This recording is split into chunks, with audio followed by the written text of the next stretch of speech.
Hello, rogues. Welcome. I am live, and it is Saturday, and I am here. And boy, are my arms tired. No, wait. It is a ridiculously dreary, rainy day. This is the type of day that gives this area its nickname of Bleaksburg, which, combined with, all of the things that are normal for me, just makes it harder to be awake. But I'm here. And I'm here because I want to keep playing this game. Anyway, let me see who's here. I see SiriBot is here. Hello, good bot. Shadows of Life. Hello. Elixir, welcome. It's good to see you. No, the quietness was me. I thought I had enabled the proper software to play this music. I went in to do it, and I neglected to actually click the add button. So it wasn't until you started commenting that there was no sound that I realized that the music wasn't playing. So, whatever. Hi, detective. Detective Zen. The perfect plot tunes. Lord Portico, welcome to the bridge. It is good to see you. Pardon.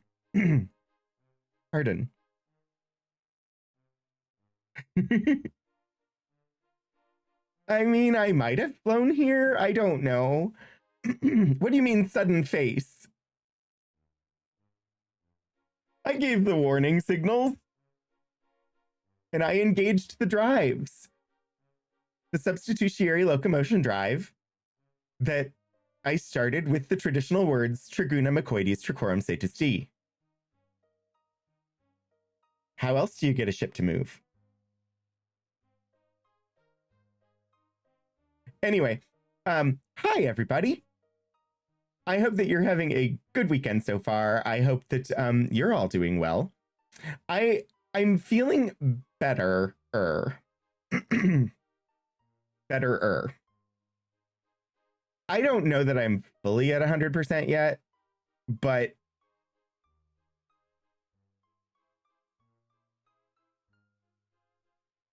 I managed to walk up to the 6th floor using the stairs yesterday and back down. I was tired afterwards, but I wasn't like completely exhausted. I was a bit winded, but even before getting sick, I would have been winded by walking up to the 6th floor. So Grumpleton engineer. Yeah, the warning only works if people look at the chat. Yeah. I still don't like, my energy level is still just weird, but I can't figure out why. So having the energy to actually do things is difficult at the moment. I'm beginning to wonder if the combination of my meds is just, I'm wondering if my antidepressant that I'm on is counteracting the effects of the ADHD meds that I'm on to make them just not work because they feel like they're not working. But, you know, whatever. It also could just be that I just am not sleeping well enough, causing them not to work, which is also a thing. And I'm in this cyclical pattern right now where when the sun goes down, my body wakes up. But during the day, my body just wants to sleep. But then once the sun goes down, my body wants to be awake, which makes it really hard to sleep at night and be awake during the day. What's sleep? I don't know what sleep is. I honestly don't. There were 2 days this week where I think I got an hour. And then the next night I actually slept pretty well. But then, of course, I was ridiculously tired the next day, because if you've ever gone for a long period of time without sleep and then you get sleep, you're really tired the next day. My meds are turning me into a vampire. Quite possibly. Although I don't have a craving for blood. Yet. And I still like garlic. But maybe I'm a day walker. Or I don't know, maybe I have a thing that went in my eye and I'm just a Starian. No, I'm not a Starian.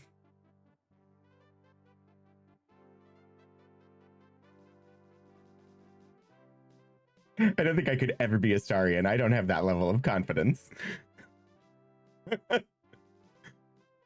Anywho, I'm excited to actually play more of this game, the Martian Dreams game, because I feel like it's been forever. And this is the game that I was working towards. This is the whole reason I was streaming the Ultima games in the first place. Also, the Mind Flayer Worm didn't make him a vampire. That's right, he was already a vampire. The Mind Flayer Worm turned him into a Daywalker. or allowed him to walk during the day, but you know, whatever. Spoilers for Baldur's Gate 3. But no, I've been struggling for a while, and I honestly, I think it's, I don't know. I don't know. I'll have to have discussion with my doctor, because the antidepressants are good, but ever since I started taking antidepressants, I feel like my ADHD meds, and I've been on 2 different ones, have been much less effective, which has made it hard to do things I want to do. Like, we're getting ready to start a new D&D campaign, my regular bi-weekly D&D group. We're just finishing our Frostmaiden game. Maybe one more session or so. I don't know. We've had some gigantically epic battles. My character, I'm a bard currently. This is like the 3rd character I've had in this campaign. The first one, I liked my first character. He was a good character. He got killed by a Yeti before we had the ability to resurrect people. Plus, he wouldn't have wanted to be resurrected anyway. He was a cleric of death. But and then my second character succumbed to the temptations of the Frostmaiden and is actually one of the enemies we're currently fighting. Because now he's an undead giant fairy thing. So, hi, Be Right UK. Oh my gosh. Thank you so much for the 37-month resubscription on a streak, no less. I'd be right back for just over 3 years. Thank you so much. All hail the Raven Queen. But yeah, so Glimmerwing, my fairy character that I played for a while, that had it was a fairy rune knight, and had various like giant things, so was able to turn into a giant and still fly. So we have that's just one of the many enemies, because we're currently fighting the Frostmaiden. But my current character is a Kenku bard, displaced in time by about 800 years. Well, frozen in time for about 800 years before they found him. But I think our last 2 sessions were the same battle. It has gone on that long. It's just enormous, like big campaign to like, we've got basically tokens on the board representing armies plus our individual characters. And I have no spell slots left, no bardic inspiration left. Like I am wiped. I have nothing left. I just at the end of our last session pulled out my laser pistol to start using that, because I don't have much left to work with. Ooh, Shadows of Life, congratulations on becoming a VIP for the stream. Woo, enjoy your diamond. The question of the campaign: how many times will we have to destroy Glimmerwing? Exactly, yeah. I used my Reveler's Concertina to cause a giant octopus to dance nonstop until it was killed. So it was not able to pull anybody into the freezing water, because it danced the entire time. Because my Reveler's Concertina cast Otto's Irresistible Dance on it, and it was never able to resist it. It was good. We should also mention that about 1/3 of the time laser pistols have been used in this campaign, there has been an accidental friendly fire. Exactly, yes. So early in the campaign, we encountered a crashed spelljammer and assisted the creature on board. I think it wasn't an illithid, but it was some sort of illithid servant, if I remember correctly. I don't remember for sure, but we assisted them in getting the ship operational again so that they could take off, and obtained laser rifles and laser pistols from them as payment for helping them. And my character, who's a fighter, or who was a fighter at the time, attempted to learn how to use the laser pistol properly. And I kept rolling ones. I kept rolling nat 1 to learn how to use the laser pistol. And so I kept accidentally shooting Elixir's character.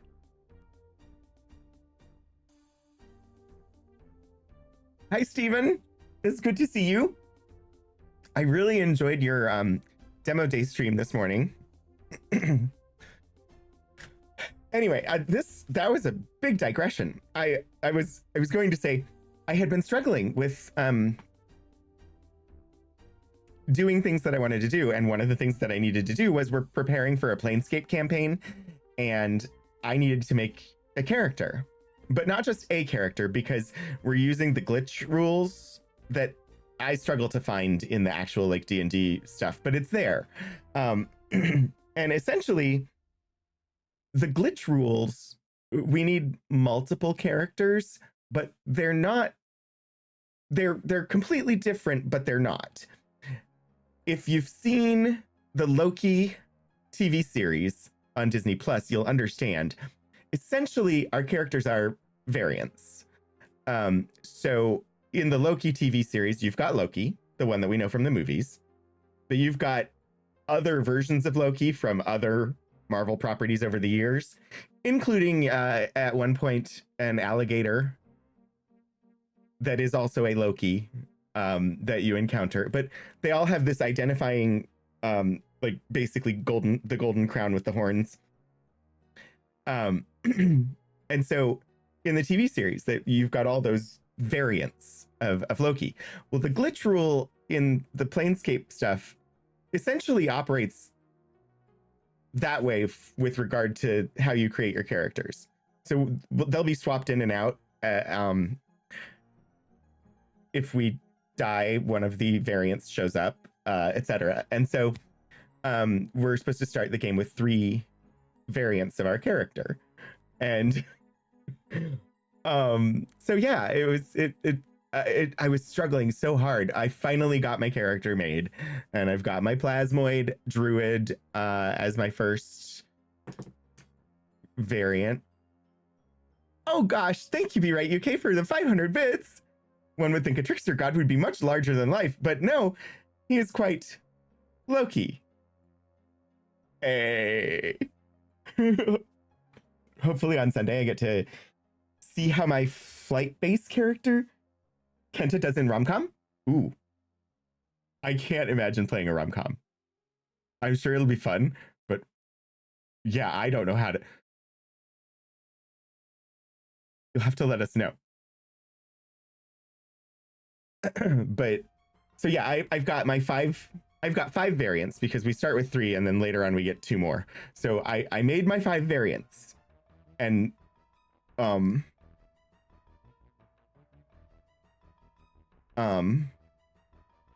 don't remember what they are off the top of my head. I'm looking, because I won't be able to move on until I say Plasmoid Druid, a GIF or GIF Paladin, an Owlin Ranger, an Autonome Bard, and an Air Genasi Rogue. And they're all essentially variants. The 3 that I'll start with are the Plasmoid, the GIF, and the Owlin. I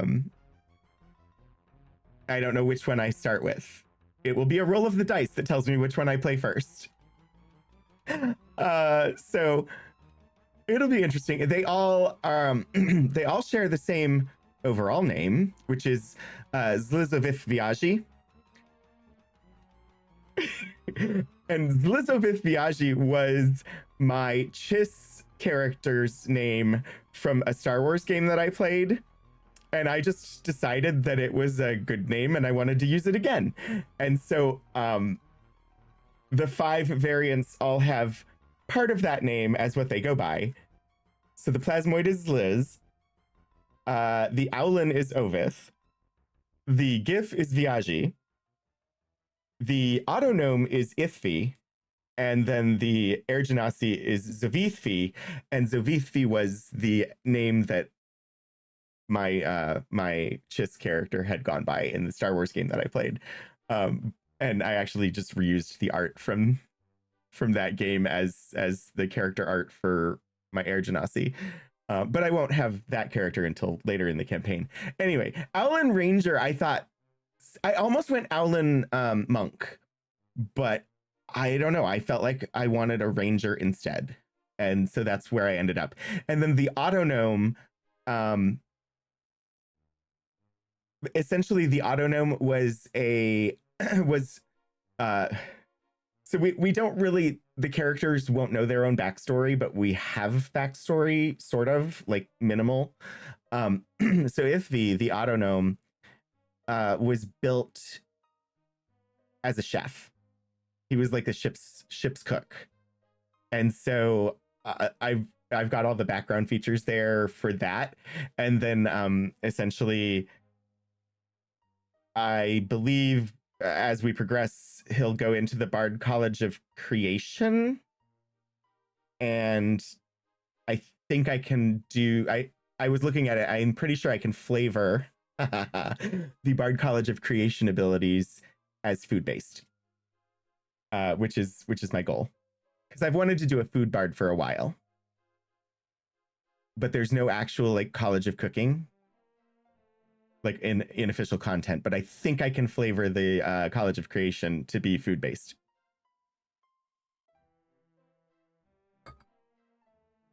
And I knew I wanted to do a Plasmoid, and I saw how wonderful a Plasmoid Druid could be. Because in the Ward Rats game that Eric is running on Gary Gygax's channel, GaryCon Live, one of the players is playing a Plasmoid Druid, and it's amazing. It works so well that I had to try it for myself. Anyway, I'm done digressing. Feel free to, drop in chat, tell me what you've got going on and about characters you've got and games that you've got, or whatever you want to chat about. But I should actually probably bring the game up and take us to Mars. I'm sorry. Am I what? Am I sorry? I'm not sorry, but I don't remember what I said that you might be asking about. So anyway, whatever. Kenta, a bodyguard who is great in fights. Not sure how they're going to be as a wing person.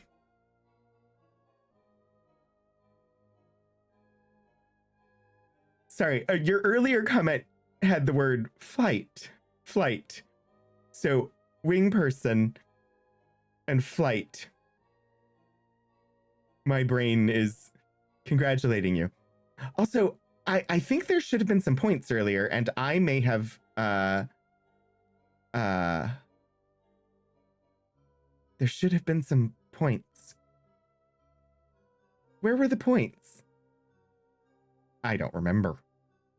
I'm sure everybody needs points at this point. I will now pointedly ask for points to just be given out to everybody in chat. Because I don't remember who made puns, but you all deserve it. Let's see how this works.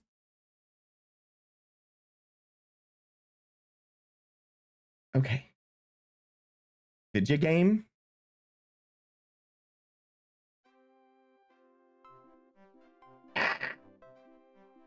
No. That is not good in my ears. Okay, but Stream Deck, you were supposed to pause the music. You all couldn't hear it. It muted it. It just didn't pause it, so I could still hear it. Elixir is multitasking to write one of her backgrounds for the glitch campaign because you're stuck. No, it's fine. I registered that there should have been some, but I wasn't paying close enough attention to remember who deserved them. So everybody gets them. Because why not? Okay. Let's see. Where are we at? What are we doing? Let's check my notes. For some reason, you gave yourself points. I think the command is just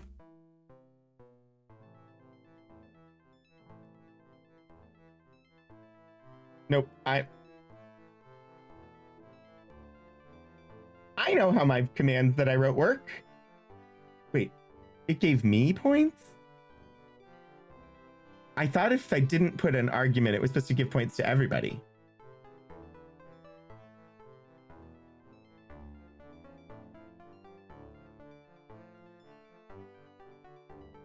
Well,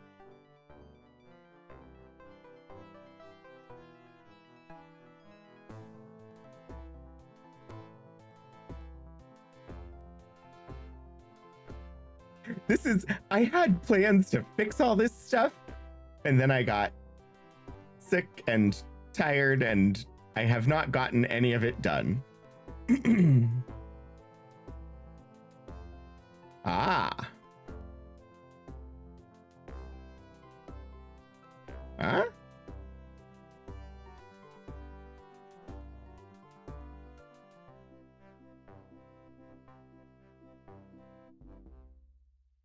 I don't remember.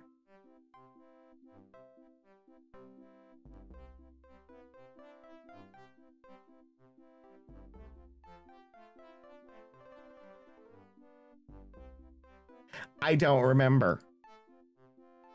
I don't remember how my commands work.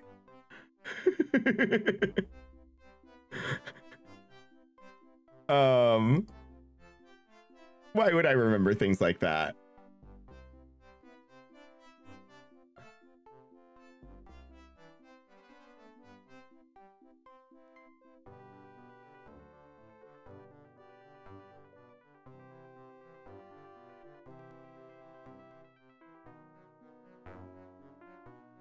I don't know. Whatever. I will get this stuff fixed eventually. This is part of me wanting to eventually move stuff off of Mix It Up, just because I forget how it works. And yeah. I'm going to react to my own problem by doing that, which I tested and made sure was working. That doesn't mean that when you call it, it will actually trigger, because, you know, I don't know why it doesn't always work. Okay, quests.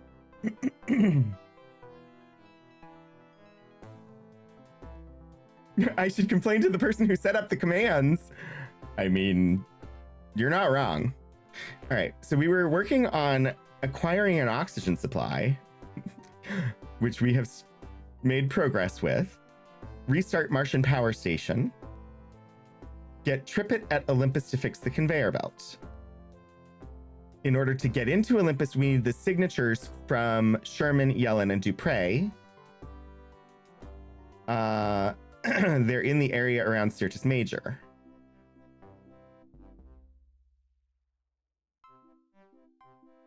And to get the mother lode, we also need to talk to Edison in Olympus. So, Sherman, Yellen, and Dupre. Those are the people we need to find. We just arrived somewhere.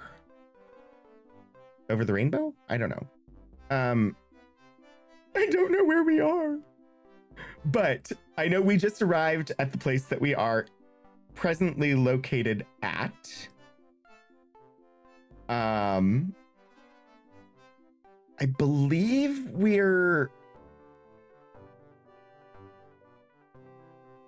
I think we're here.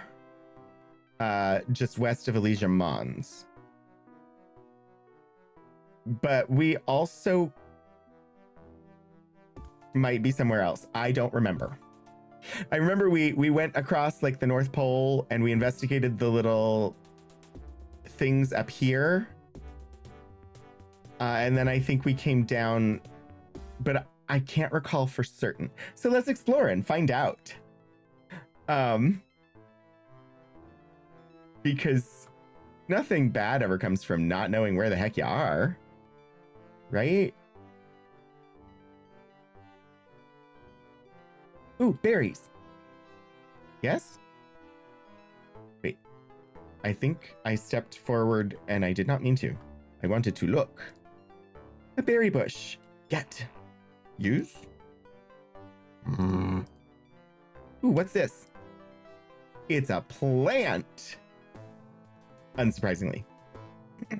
Some of the best things happen when you're lost. Well, yeah, because I get lost all the time. All right, let us speak to a person. Well, let me look around first. A throw rug, a lamp, an accordion, a trunk, a hammer, and a bag. Okay, who are you? You see a man with a full mustache and a glorious mane of white hair. Welcome, worm. What do you need from us? Well, let's see. Man in white, as this person is presently named.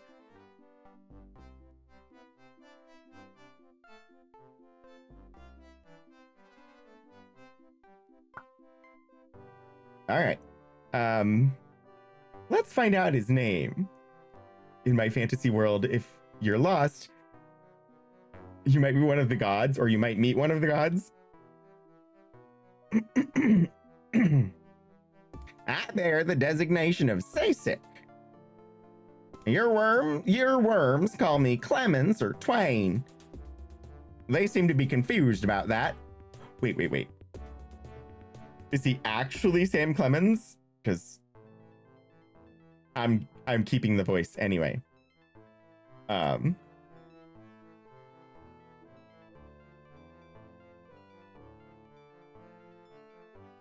That's an angry Mark Twain. I help Basic. We got a keyword finally. I asked about job.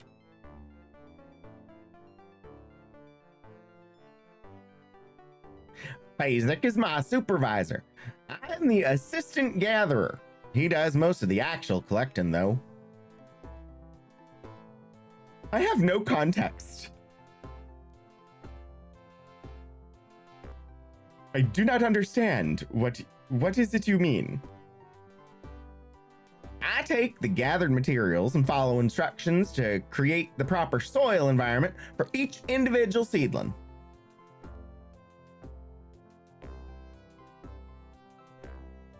The soil contains the accumulated knowledge of the individuals who were preserved in that particular batch of compost.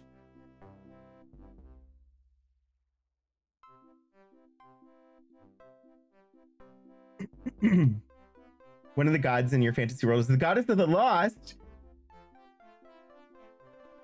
That is an interesting domain. I handle the phones when the head gatherer is out of the office. Yeah, Detective Zen. Now, of course, all of the planet's soil is barren. Everything a plant has learned and all of its memories are stored in the compost to pass on to its descendants.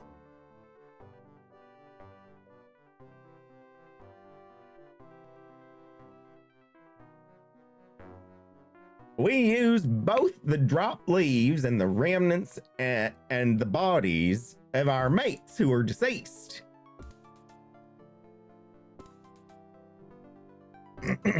The new seedlings are grown in the compost and learn from it. When a Martian is released from its pod, it is already what you worms would call a young adult. I think he thinks he's a Martian. That, you see, is the tragedy of your race. You cannot pass on knowledge after your death. That is why we do not wish to retain your bodies permanently. That and the fact that it would be wrong of us to leave your grove mates locked in the dream world. Whoa, whoa, whoa, whoa, whoa, whoa, whoa. I am talking to a Martian who is in the body of Mark Twain.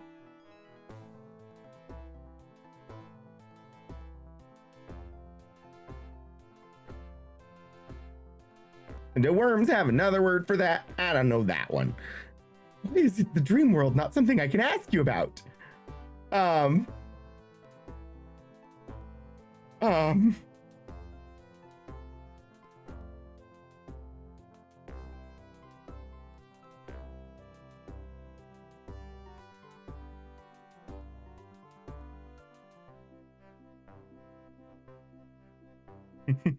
asked about Sherman, Yellen, and Dupre. Got the I don't know what you're talking about answers.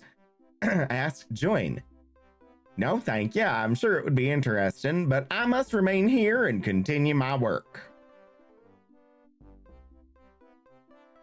Goodbye, then.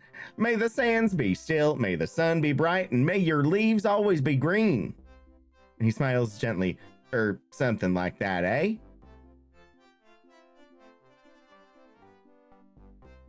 Okay.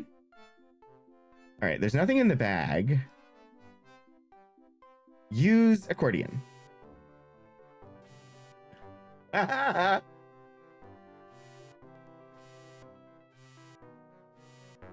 Sorry, I love that that works.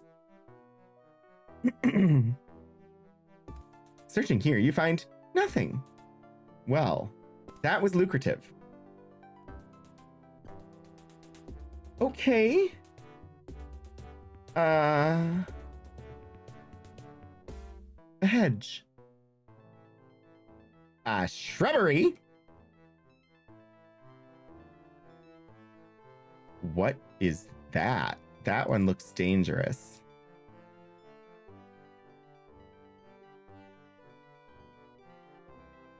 I know, I'm skirting the outskirts instead of actually entering buildings. I entered that building because the door was open on the direction that I was of where I was. But I'm trying to just get a look around first. A strange sculpture. Another sculpture? Apparently we are in the Martian sculpture garden. Will they have a spoon bridge and cherry? I don't know. Or a butt plug Santa? If you're unfamiliar with either of those sculptures, they exist.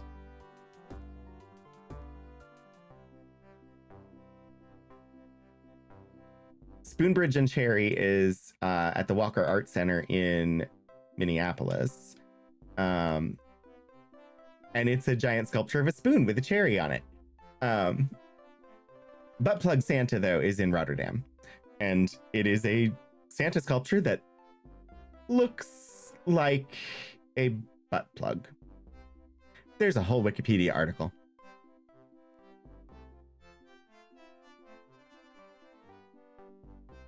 The fountain can't be used.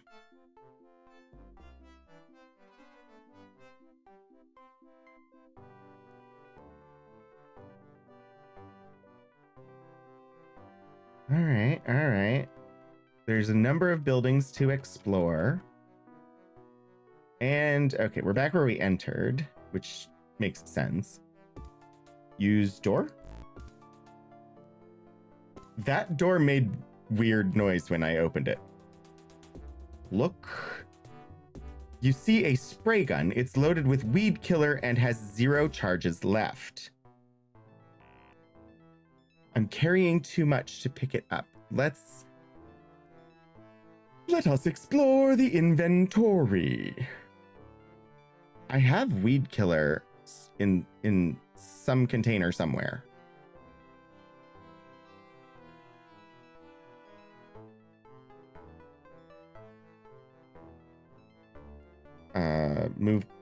Move all the berries.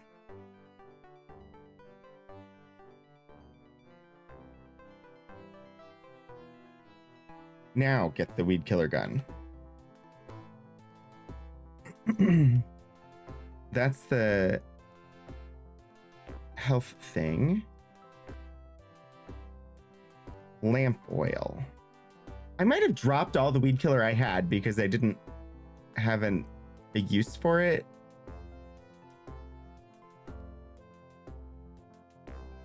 This is why you hoard everything all the time in games.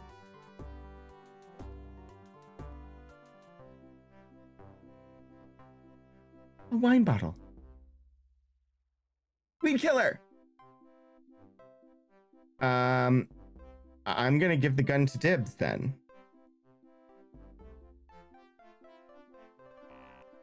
Dibs is carrying too much? What do you mean? Oh? Box of cigars. Shotgun shells. Wine bottle. How are you carrying too much? I guess it weighs more than 3.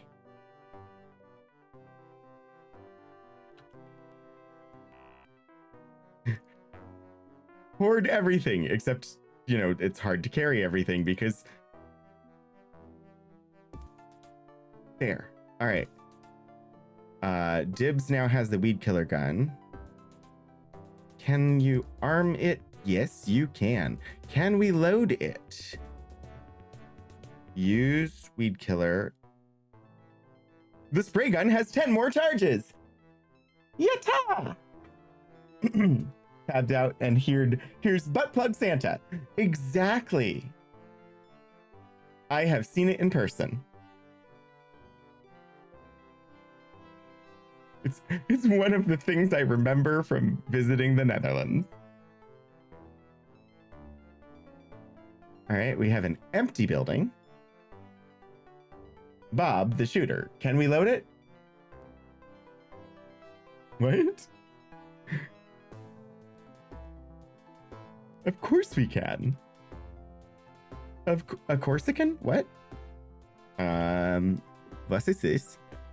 You see a Martian spoon. I don't know why we would want a Martian spoon, but now I have one. Searching here, you find a heat ray gun. Say what now? Give me that. Give me that. Gimme. Gimme, gimme, gimme. A freaking heat ray gun? Let's go ahead and put the spoon in with the berries. Drop my lantern.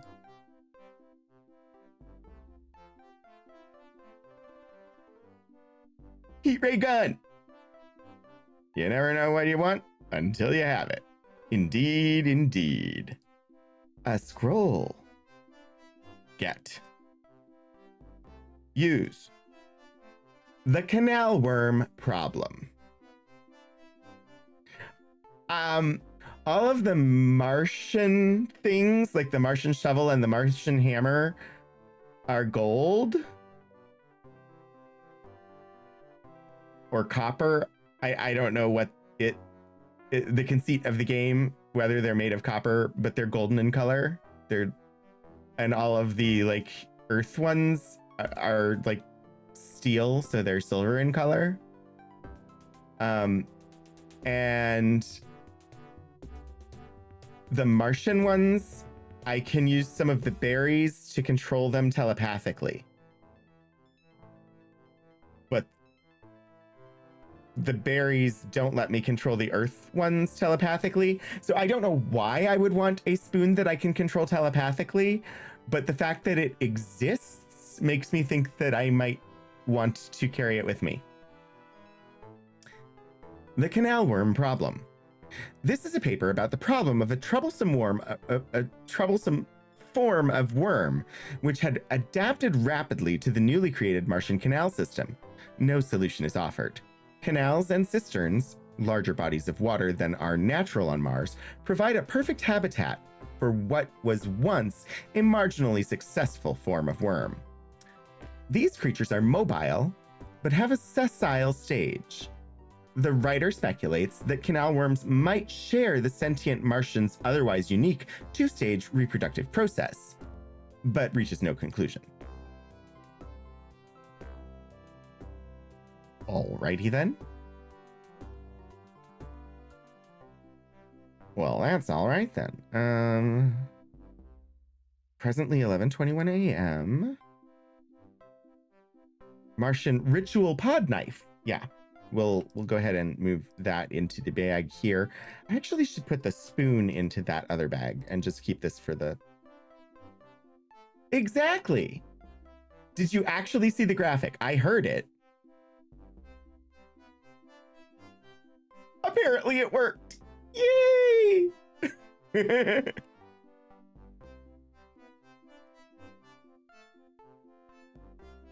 All right. A foot bath.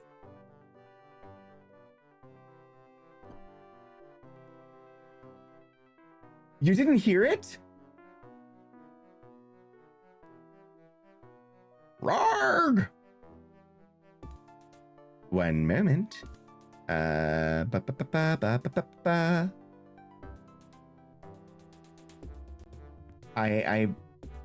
might...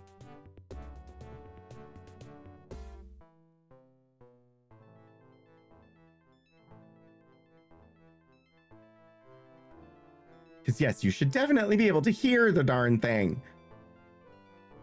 This is a... Yeah. No, I have solutions. I just have to... Well, have the that's time. all right then. Did you hear it that time?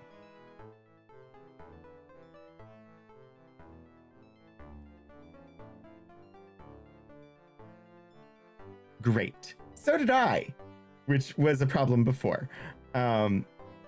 So that has now been hopefully fixed. It's funny because it never works. Like, I always have to go in and send a test alert at the start of stream. Otherwise, it just doesn't work at all. But the problem this time, the reason you couldn't hear it was because I currently have like the retro roguery stuff in a different scene collection than when I'm doing full screen game. And so I had gotten the all right alert set up in the full screen game setup, but it didn't exist in here. And so I missed a step in setting it up. Oh, there's a person in there. Maybe? It's a cowboy. Let's talk to this cowboy. You see a tan, weathered man.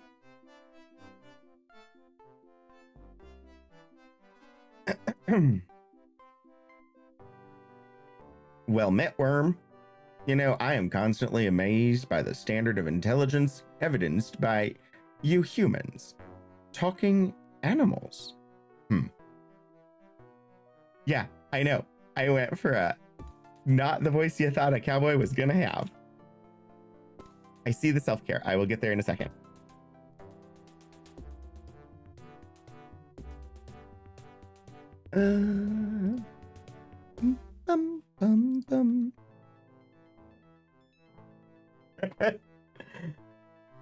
Oh, thank you very much for the self-care. Surprise cowboy, space cowboy. Also, cowboy possessed by Martian. I wonder if it's the blue eyes that give away the... I don't know. I do love the graphics. I really, really like the graphics.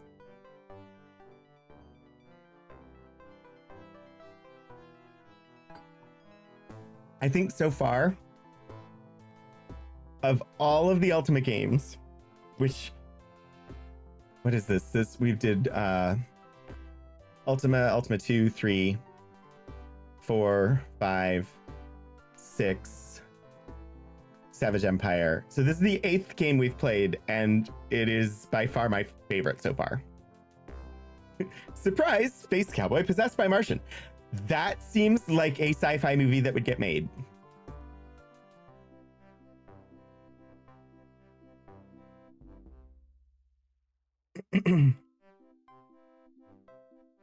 On Mars, true intelligence has developed only among plants.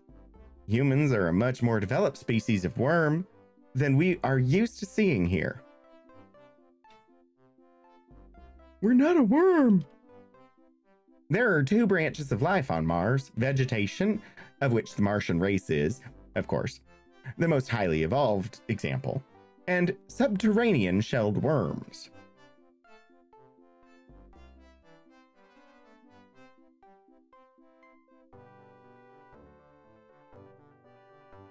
Yes, the worms live underground, where they do not have to compete with the more adaptive and viable plants. They are exemplified by the rock worms, ammonoids, and canal worms. Sorry, I'm excited to learn.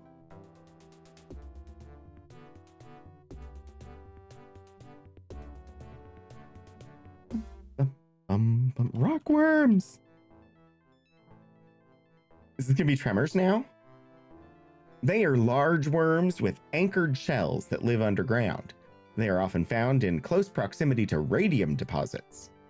I'm not enough of a scientist to know exactly what they do with the radium, but I do know that if you search their empty shells, you'll find unusual amounts of radium stored there.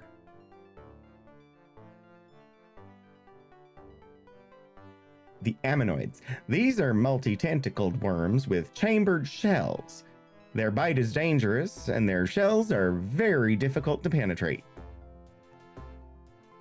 Stay away. Got it.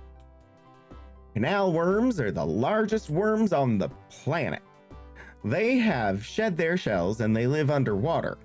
They pose a great threat to barge travel. I don't think I've seen any barges.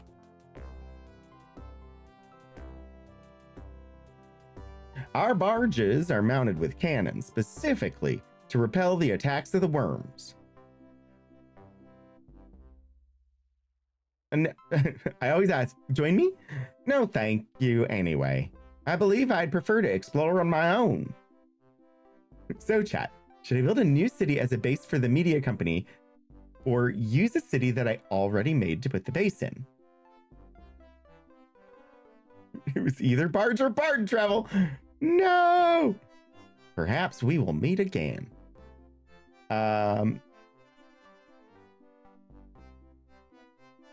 It depends. Do you want them to travel to a new city? Do you want Shadows? Are you prepared to create an entire new city?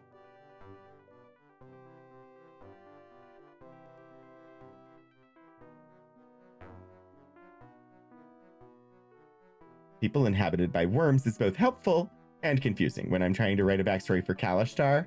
They're not inhabited by worms, they're inhabited by the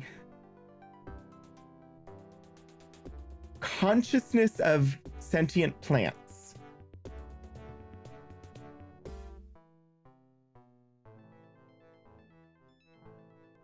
The worms are the monsters that the sentient plants try to protect themselves from. Okay, that's the wall of the city. That building appears to have nothing in it. This is the furthest west building, yes? It's not. Oh, Jiminy Christmas. There's so much to explore. It's the first actual town that we've gotten to enter, so. We've all had those possessed by sentient plant days. I mean, yeah.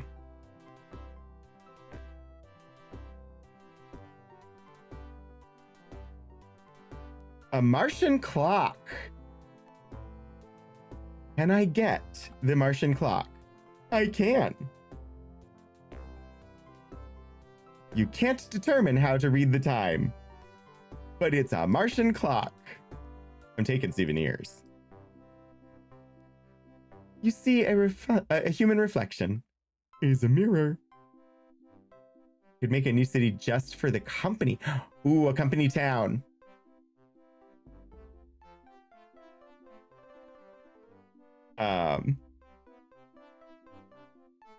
That is totally, that offers a lot of opportunities if it's a company town. Didn't we have a crowbar? Yep. Nelly blah. Use.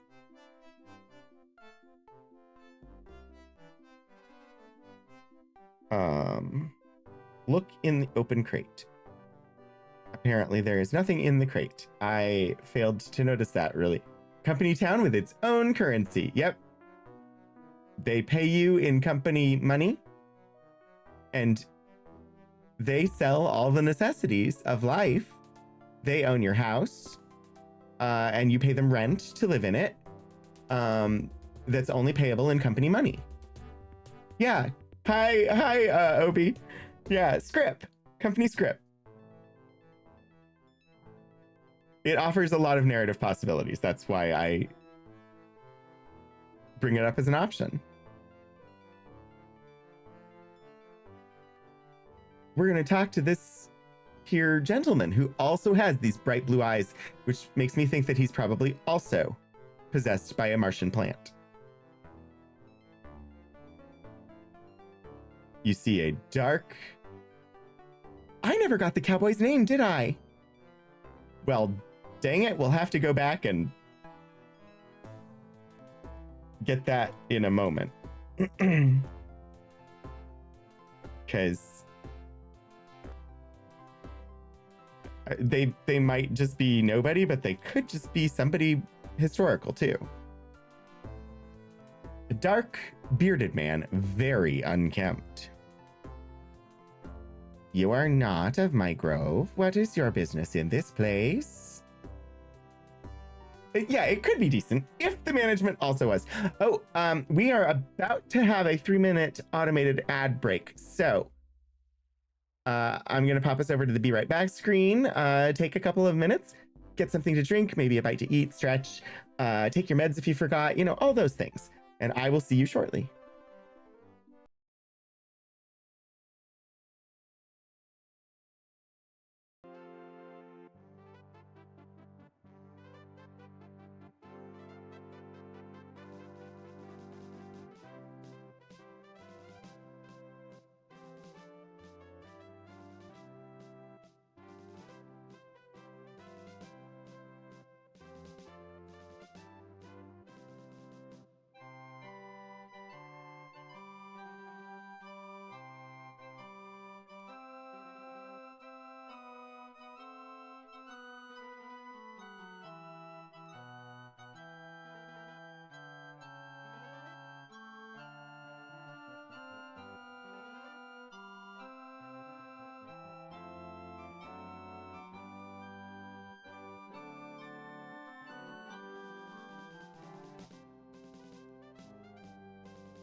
Okay. We should be done with ads. I am back. Hopefully you're all back too. Yay! Steven, I am also happy that the ads are gray alerts. I wanted to put up some sort of alert, but they're ads. I didn't want ads. So I didn't want to do a fun color. Like a purple alert or a plaid alert or a paisley alert, or those are fun. Gray alert is like an ad. Which is how I feel about them, but also at the same time, somebody's going to see ads. They're either going to get pre-rolls when they come, or the automated ads that Moobot runs for me. And if it's just the pre-rolls, Amazon gets more of the money than I do. Or they get more money. I mean, they get more of the money anyway. But by having Moobot run ads for me, I actually get a higher percentage of the revenue from them running. So I'd rather have more money for me than let like 99% of it go to Amazon. Why does the ship even have running ads? Well, Detective Zen, you'll need to talk to Crewman Gary's assistant about that one. I think Crewman Gary might have brought a Ferengi on board to be their assistant. And, you know, I don't know, they were messing with systems and the ads showed up and we haven't been able to make them go away. So we'll survive though, I think. Yes, Gary has an assistant on deck 15. Which is very strange because the ship only has 12 decks. But Crewman Gary and Crewman Gary's assistant are on deck 15. No wonder he was talking about rules of acquisition.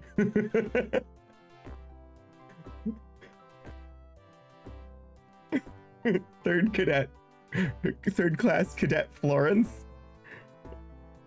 No, Gary. Okay, so this guy's name is Tekapesh?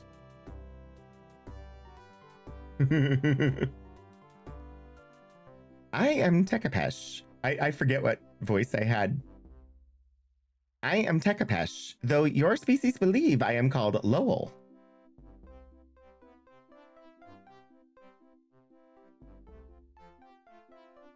Who am I trying to find? Sherman, Yellen, and Dupre.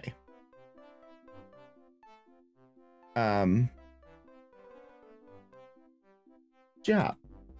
I have the honor to be the agrarian of the Grove of Elysium.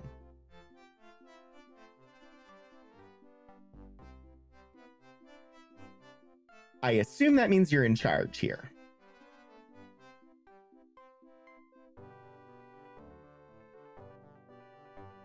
Goes back to world building. I mean, that's the part of the game that we're playing too. We're learning about the world. An agrarian, such as myself, is the guiding force of a grove. All right, but what's a grove? My grove includes my kinsmen and the soil in which we sink our roots. We are the last hope of the Martian race. Hope! Pashesh, the assistant ambassador, knows more about each individual in the grove than I do. You should speak to him about any scientific plantals. I don't have a way to note this. Speak to Pashesh about any scientific plantals. Gesundheit. Let's just make a new to-do. I don't think it's actually a quest, but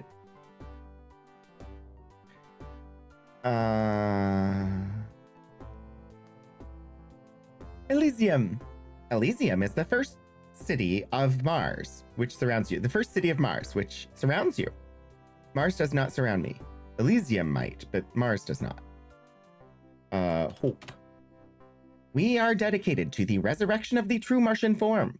We must cast off these fleshy, disgusting shells and live as civilized plants once more. Fleshy, disgusting shells. I know, not a robot, but still. Speaking of fleshy, disgusting shells, I believe that would be the opinion of at least one of the robots behind me. You probably can't see what they are, but I have Maximilian, Vincent, and Bob from Disney's The Black Hole. We still have hope that we will be able to grow new plantal bodies for our consciousnesses. That word just looks like it goes on forever. Sorry. We believe in action. Those fools in Hellas are content to wait forever for a miracle. They do not understand our methods. We have broken official communication with Hellas for the time being. I think we're going to need to get that working again. Ah, I asked Hope already. Okay. Resurrection. Centuries ago, a dread plague covered the surface of Mars, contaminating our environment. Well, that's not good. Several of my race fled into the dream world. Corm broken at the prospect of leaving behind our elegant plantal forms. I'm sorry, what is that word? Is that a word?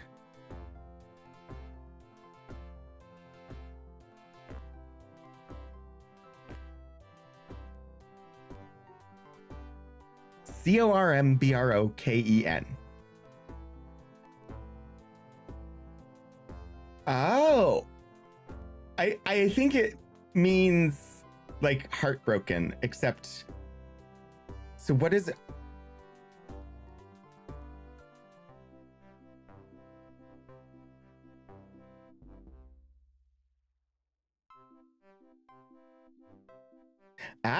Corm. Corm, bulbotuber or bulbotuber, is a short, vertical, swollen underground plant stem that serves as a storage organ that some plants use to survive winter or other adverse conditions such as summer drought and heat. The word cormu usually means plants that grow from corms, parallel to the terms tuberous and bulbous to describe plants growing from tubers and bulbs. A corm consists of one or more internodes with at least one growing point, generally with protective leaves modified into skins or tunics. A tunic of a corm forms from dead petiole sheaths, remnants of leaves produced in previous years. They act as a covering, protecting the corm from insects, digging animals, flooding, and water loss. The tunics of some species are thin, dry, and papery, at least in young plants. However, in some families, such as Iridaceae, the tunic of a mature form can be a formidable protection. For example, some of the larger species of Watsonia accumulate thick, rot-resistant tunics over a period of years, producing a structure of tough, reticulated fiber. Other species, such as many of the genus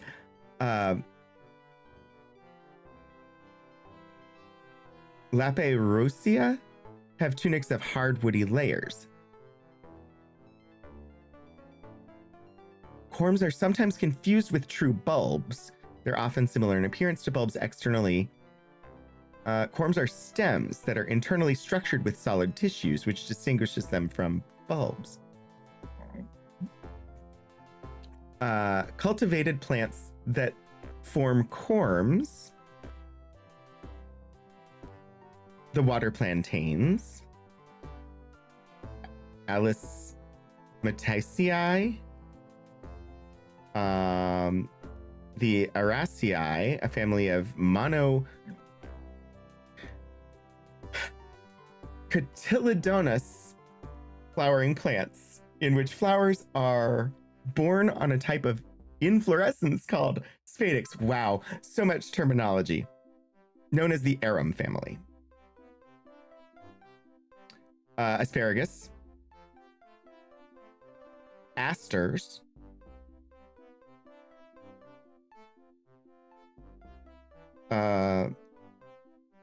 Colchicidea, wow, I can't even, too many C's. Colchicidea. Colchicidea? That one's really difficult, and I don't know, it's some kind of flower.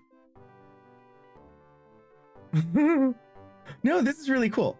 Iridaceae, family plants in the order Aspergillales. I don't know. Includes freesia, gladiolus, and crocus. Sorry, that just corn broken. So essentially heartbroken. But I didn't know enough about botany to know what a corm was. And now I do. Now you're just making up half of those words. Again, Gesundheit. No, that was really cool. I'm glad I learned an entire concept of plant biology just from that, trying to figure out what that word meant. Now that the plague has dispersed with the passage of time, we have emerged from that stasis to rebuild our race.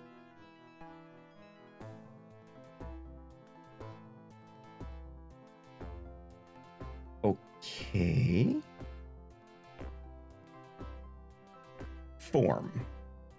I doubt that one of your limited animal intelligence can even comprehend the glorious advancement of civilization as developed by our plantal race. We are, of course, the most advanced form of intellect in the system. Sure. Grow. The details of the growth process are under the control of my cultivator, Cheshef, whom those of your species call Carver. I do not have an entry for Carver yet, so that's somebody we're going to have to find.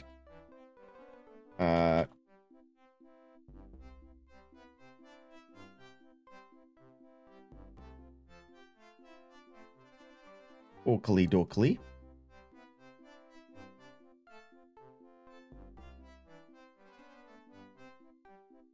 So many details, but I love it.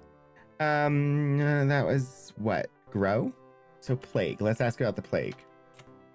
It was released as a weapon of war by Raksach. Raksach. I can't. Raksach. CHK? What does that even sound like? Raksach. Wow. The warlord agrarian of Argyre, in his zeal to rule the planet.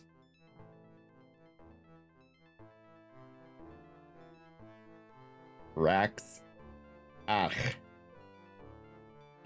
Ratsacked. Kind of, yeah. Because of his greed and lust for power, our race was totally destroyed physically. Only our intellect remains. Okay. War. What is it good for? Absolutely nothing. We do wish eventually to transfer our superior intellects from these worm-like bodies to more suitable forms using the dream machines.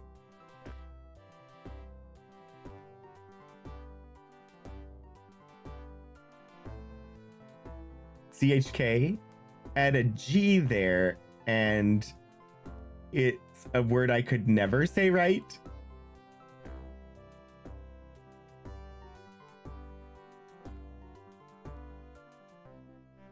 I have no idea where to add the G, but yeah, like I can't even. I think is the best I can do for CHK. We must, after all, have something with the ability to transfer knowledge and memories from generation to generation. Your bodies begin blank and must relearn everything. So tragic.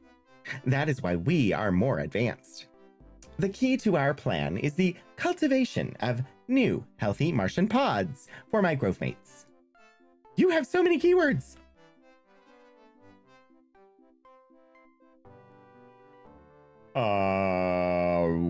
Okay. I think we're going to be helping this person. Let's ask about this Raksach.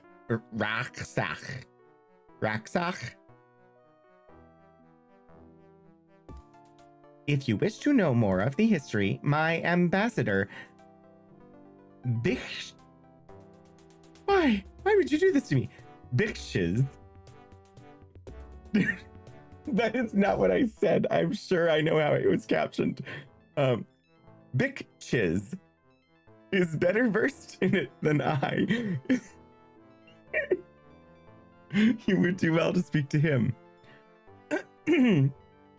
Sorry.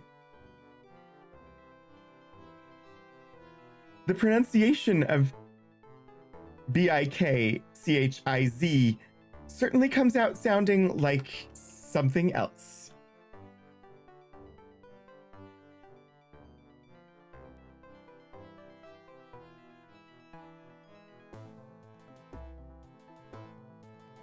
Names are hard, especially making up names for completely random alien species, right?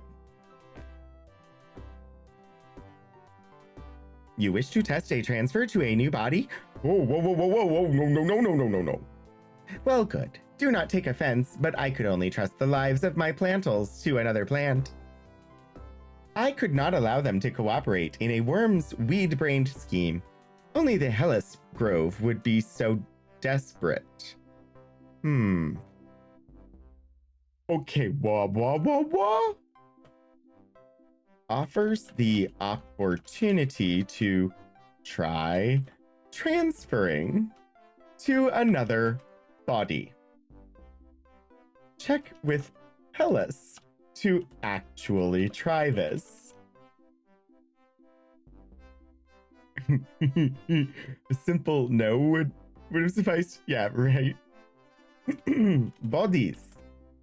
We will abandon these shells when there is a more suitable form available for us, not before. We're holding your people captive unless you want to help us get plant bodies again. Grand. The dream machine is the last refuge, the last hope of my plantals. I cannot allow you to see it or to use it. It is too critical for our survival.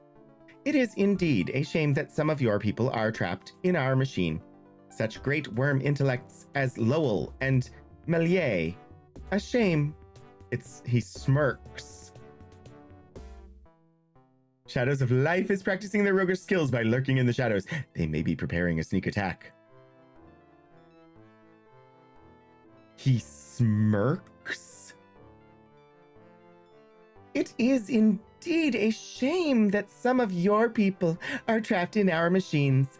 Such great worm intellects as Lowell and Melier. A shame.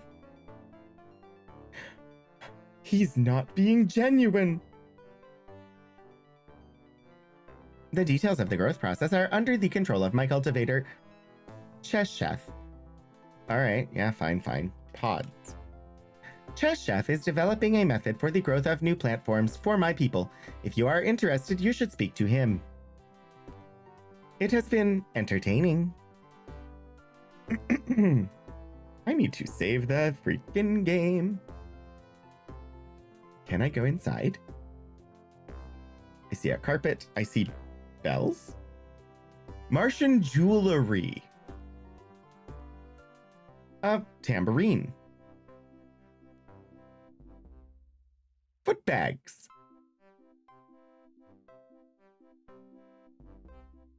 A closed brass trunk. Searching here, you find a Martian ritual pod knife.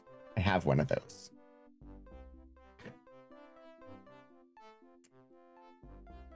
Okay. Well, this guy was a font of information and restrictions. Okay. What next? There's nothing in that building. Yes? No? Maybe so? Yeah, nothing there. Nothing doing there. Well, that's a person with a book and a bag, so we'll definitely want to talk to them. Oh, I should go get the cowboy's name. Because I forgot to ask his name.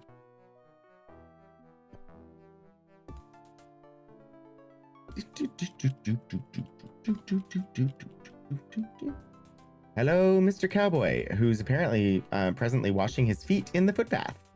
Oh, not anymore, though. Name. It is this, Zikchak. Worms seem to prefer the name Earp for this body. Okay, so Zikchak is Wyatt Earp.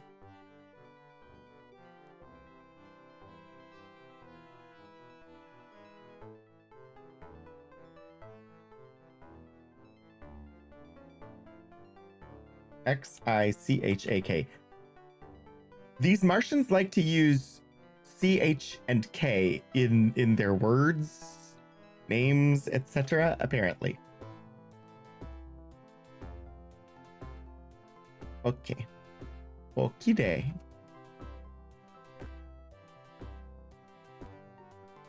This is quite interesting to me, actually. Either that, or he was really surprised when possessed and yelled, "Erp!" I mean, that is, I suppose, a possibility. A possibility. A possibilia?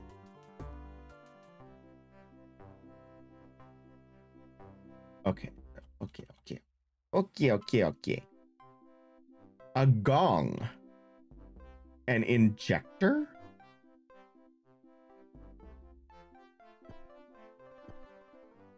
Let's go around this way and just get a little peek at things. A strange saw. Oh my. Things seem like they might be slightly dangerous. Martian jewelry. More Martian jewelry.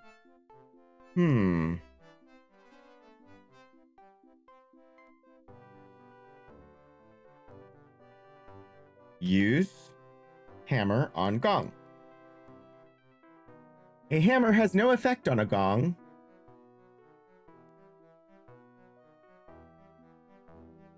I'm sorry, say what now? A hammer has no effect on a gong? I wish to have a conversation with you, game. I need to clarify. A hammer has no effect on a gong? You put a gong in the game and you gave me a hammer and you didn't expect me to hit the gong with the hammer?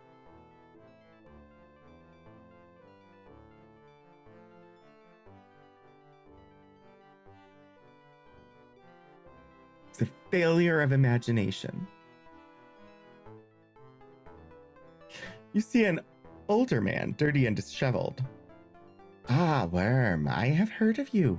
What do you seek here? First, tell me your freaking name. Chaksaf?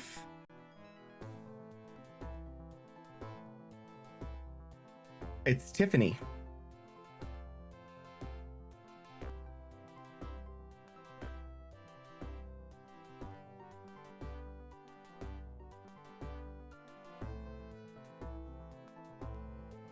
Chact Saf.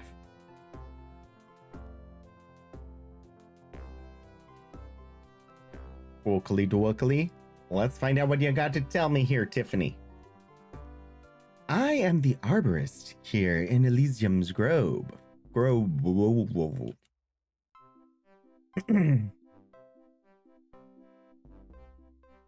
Yes, I tend to the health of the mature Martians in the colony. I am also responsible for contacting the gatherer for proper distribution of compost.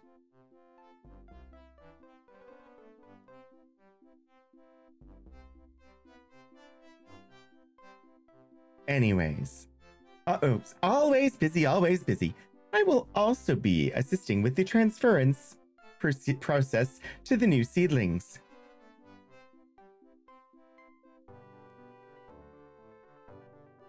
Okay, health.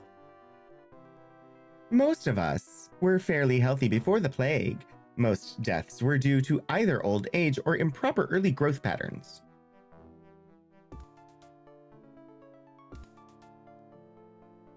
Compost refers to the materials we leave behind when we die. There are also minor contributions made when we drop a leaf, amputate a branch, or lose any part of our bodies, as well as the whole.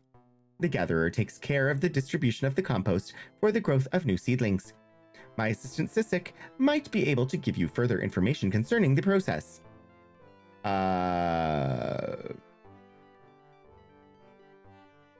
We already talked to him about compost.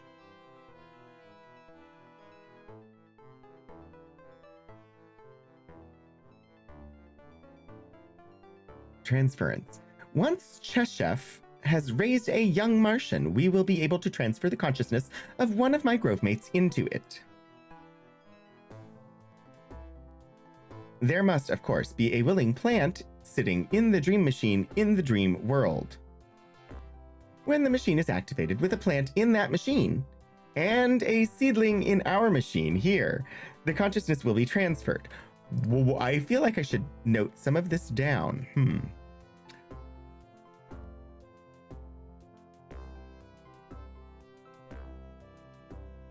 Transference.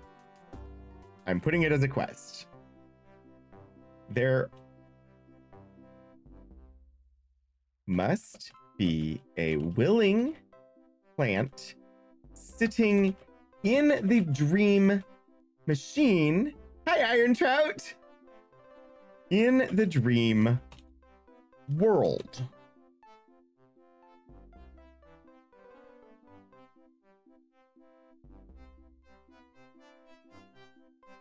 I have a feeling we're going to have to travel to the dream world to get a plant into the dream machine on that side in order to save these people. It's literally just a transplant. You are exactly correct. There will be a known and loved grove mate in the body of a plant once again. The plague was the invention of that demented plant, Raksach. It makes me ill to imagine what kind of mind would conceive such purposeful destruction of their entire race.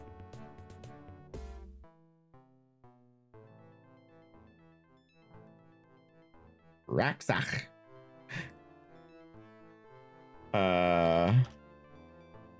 Usually our seedlings are cultivated in the soil composted of our ancestors' remains. This allows them to absorb the knowledge and memories of our grove as they mature. Raksachs. Raksach. He is evidently a planticidal maniac. He is so power hungry that he never really considered the consequences. Do you know that it destroyed all of our seedlings? All of them!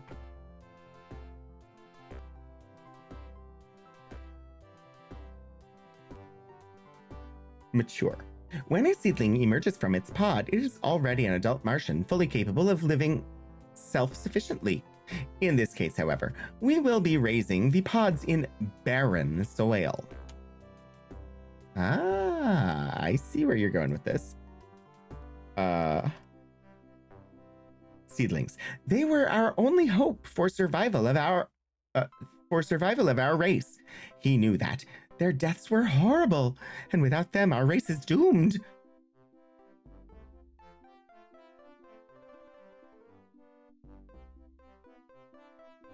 I'm asking them in the order that we got them, but so it's the exact opposite of a lot of Twitter users.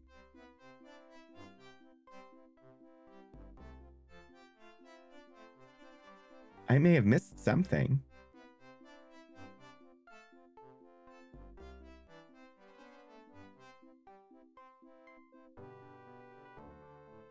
Barren, sterile soil will prevent a new consciousness from developing in the growing Martian, leaving it open to possession by one of our number residing in the dream world.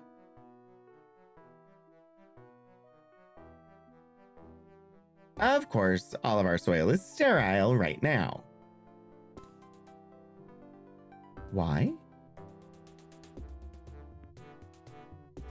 Yes, we may be the end of our race. Oh, they said they were fully formed members of society when they're born. Oh my gosh. Yeah, Twitter users have still not become fully formed, right? I mean, I use it, but I don't really though. I post when I'm going live, and that's all I do on there anymore. I don't even read Twitter very much. You see, without new seedlings to survive us when we compost, there is no passing on of the knowledge of our race. That knowledge has been grown into our descendants for hundreds, possibly thousands of years. Without seedlings, our physical and mental heritage are gone. We are the last. Horrible. The newest ones were mutated, so twisted in their growth patterns that they were unable to survive. The older ones were poisoned. They withered. Well, dearie me. Dream. It should be possible to transfer a Martian from the dream world into a prepared body by placing the new body in the seat of a dream machine and using the machine. So much to do. Always so busy. It is my wish we should meet again. He bows slowly, formally. Well, Tiffany? Sure. But how about, get whatever that was? Strange saw. Get injector. I don't know why, but they're unique items I have not encountered before, so I want them. As one does. All right, I see crystal.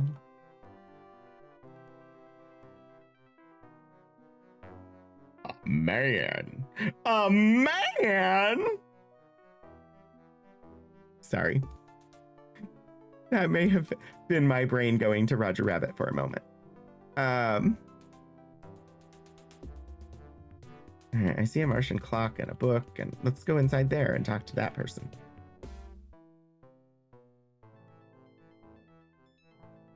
Adventurer! You see a disheveled black man. You are a true worm! What do you want with me? I am Cheshef. To my plantals, though your folk insist on calling me Carver. Well, I should speak with you. Job. I am cultivator to Elysium. It is my grove responsibility to nurture the Martian pods that will be our last chance for survival. Cultivator, nurture, and survival. In truth, I am an assistant cultivator. I advanced myself after the death of the cultivator of Elysium shortly before our flight to the dream world. I am all that Elysium has at this time, though my qualifications are sadly lacking.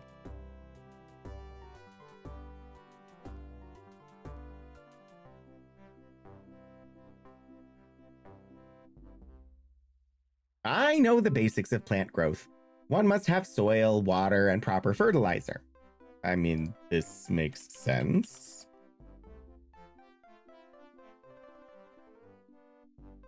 Unfortunately, I know no more than that. It is a shame you worms have not proven intelligent enough to assist us with our problem. He looks at you with contempt, yet you detect a glimmer of questioning hope. Our scout, Zichak, I don't know, has been searching for water. You should ask him what he found. Blurg. We haven't found Zichak. But, oh, no, we have. Erp.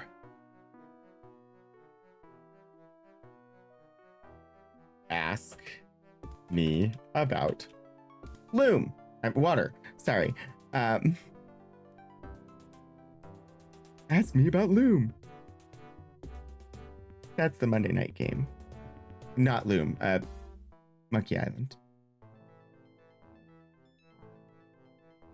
Fertilizer. 3 ingredients are required. I do not know what they are. I wish there were some record of the process, but my predecessor did not keep written records. Unfortunately, treatment with the wrong chemicals could harm a fragile seed. We must not take the chance. 3 ingredients. He does not know them.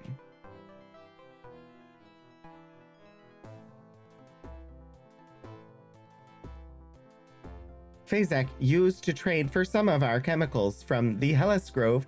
He might remember. Fazak. I haven't found Fazak yet.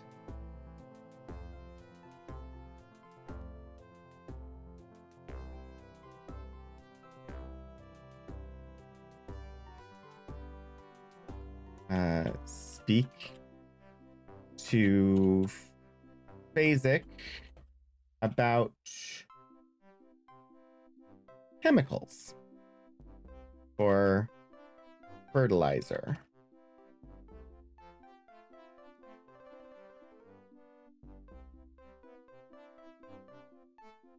I don't remember what I just asked him. Fertilizer. Of course. Seed. To grow new pods, one would need healthy seeds. Alas, ours are contaminated from the plague. One would need to retrieve seeds from Hellas or Argyre to grow pods here, and they have secured their seeds well. Uh-huh.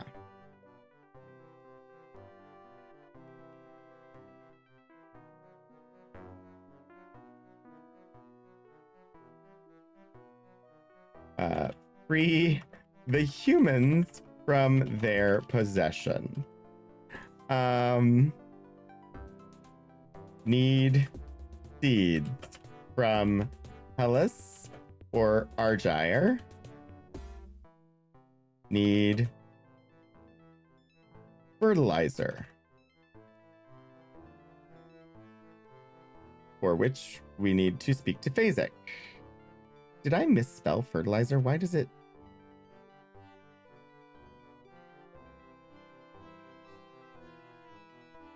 No, it just doesn't like that I don't have punctuation after fertilizer for some reason.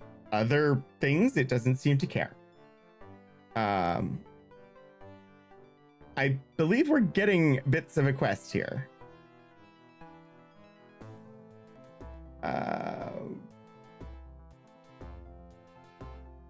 Okay. Nurture. To raise a young pod, one must dig a hole to bury the seed, add the appropriate chemicals for fertilizer, pour water over the seedling, and wait a few days.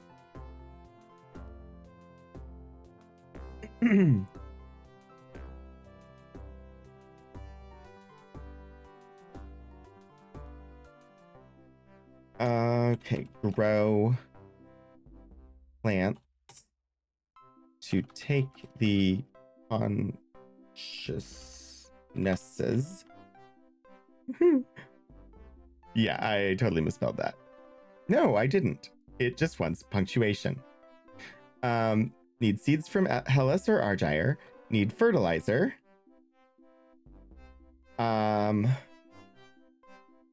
Dig a hole to bury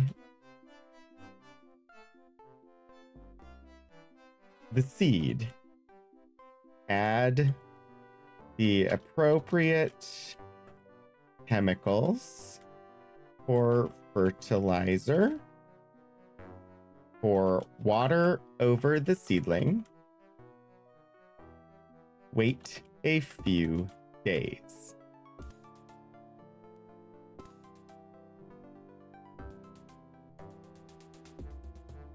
Organizing this quest into, like, how do I get this done is just taking me a moment here.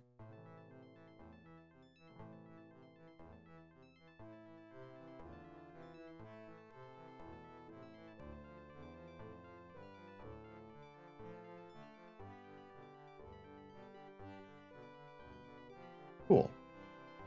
We have a multi-step quest in place now. Okay.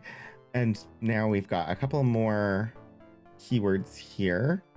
Fertilizer and water we already had, but wait.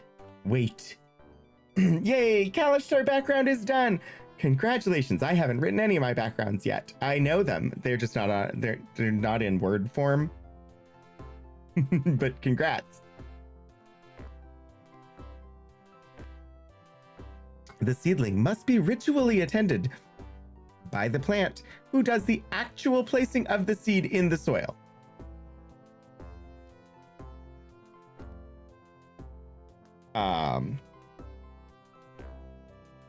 Seedling. I have a feeling we're going to be the plant placing the seed in the soil. Must be ritually attended by the plant who places it in the soil. The seedling must be visited 3 times during the 9-day growth cycle, or the growth will be arrested.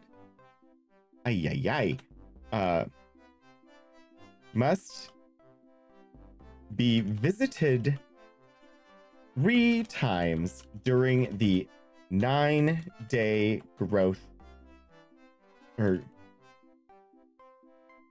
cycle, or will stop growing. Placing the seed in the soil, that sounds looter than it should. Well, you know, that's how mythologies work, right? Oh boy. Cool. Not cool. Nurture. Oh, that was what we just got. Okay. Survival. We are hoping to perpetuate our race by transferring our consciousnesses into prepared bodies. Ask our arborist, Chaksaf can explain the transference. You must speak with him if you wish more information. We still hope to be able to attempt to transfer to our own beautiful green bodies. Oakley dokley then. Certainly, Worm. We must speak again later. Wow. Well, let's see what you got to give me then. Get a scroll. Use a scroll. This scroll contains a record of the cultivation traditions and rituals of a grove known as Moon Speakers, which apparently was absorbed into this grove after some kind of disaster. It was the tradition of the Moon's Speakers to always cut the pod from the plant before opening it, and to open the pod with a single stroke from stem to tip. As our old tradition was to leave the pod on the plant and to use the worm sword to open it, which was of course anathema to the Moon's Speakers, the only serious problem with their choice of ourselves to merge with our compromised tradition is to use the normal ritual pod knife, but to leave the pod on the plant. Yeah, that's a process that we're going to have to be aware of.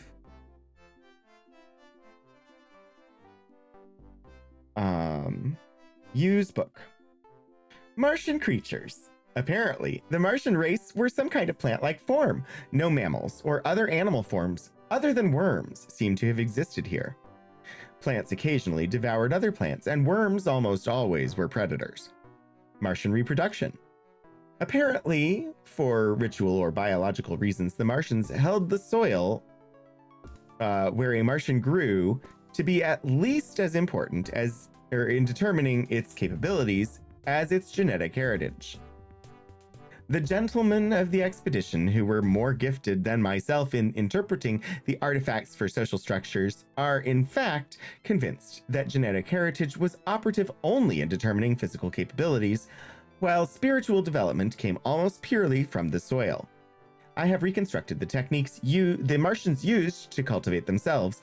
Their reproduction was by alternation of generation, with a sessile non-sentient generation and a motile sentient generation.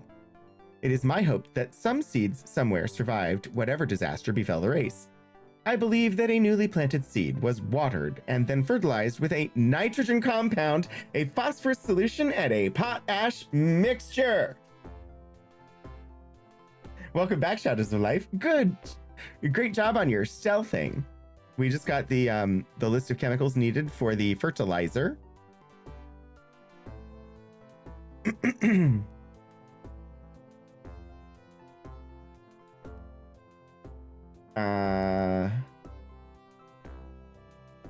I mean, obviously nitrogen was going to be one of them.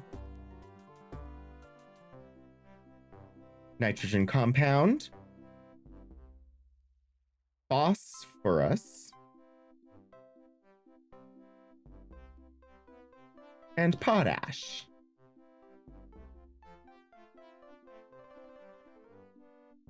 Not surprisingly, the areas where young Martians were growing were kept safe and visited only by specialists, but there appears also to have been a belief that community leaders should come to visit the growing pods every few days.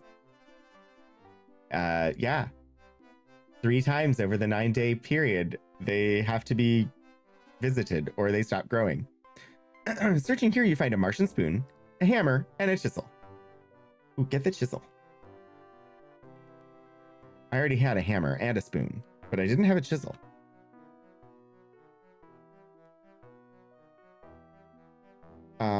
Use crate. You find a gong hammer, foot bags, an injector, a strange saw, and a Martian scythe. Do I already have a Martian scythe? I don't. Ooh. Drop. Drop the human scythe. And Nellie Bly, how about you pick up that Martian scythe? Yep. Move that. Fine. Get it? And drop it. Do all those tools walk into a bar and something funny happens? I don't know. Foot bags.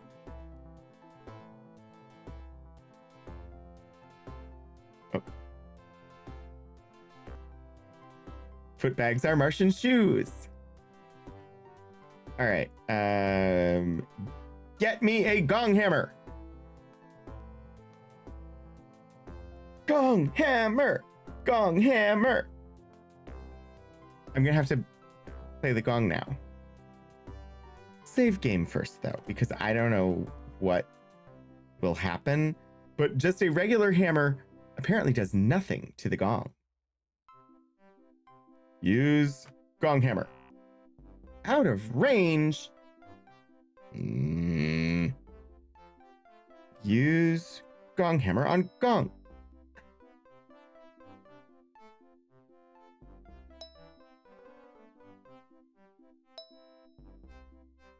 I love it. I don't seem to have any reason to have done so, but I love it anyway.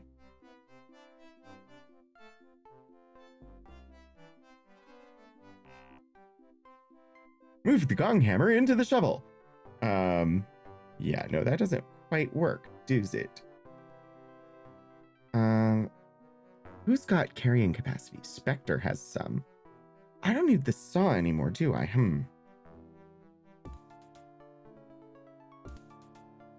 Because I have Martian saw.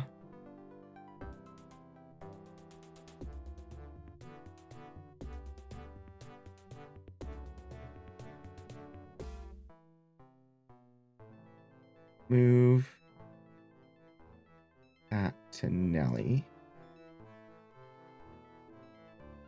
Move that to him. Move this to Nellie. Oh, I don't know how many there are. 16?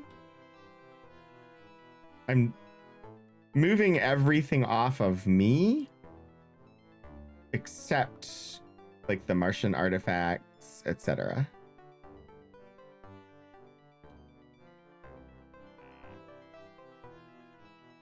Maybe.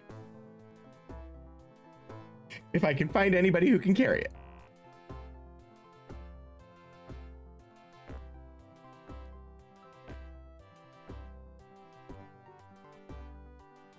All right. Go ahead and put all the Martian tools into the knapsack. Spyglass, berries, oxium, healing, map, lock. Cool.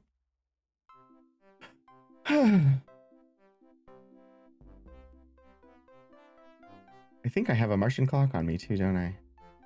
Ooh, what is in here? Is that a chisel? Why is there a chisel? A wheelbarrow, a chisel,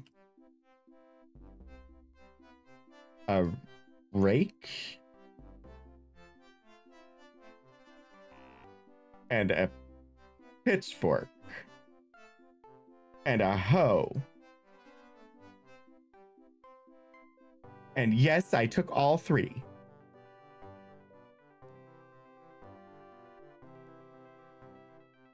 I don't need the shovel, though. I have a Martian shovel, don't I?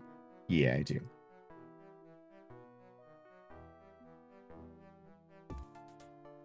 In the trunk, there is a Martian ritual pod knife, an injector, and a strange saw. I have all of those from other places. So I'm going to make a new city for the media company now to narrow down where to put it and what type of city. Oh, now to narrow down where to put it and what type of city. It's a media company. I'm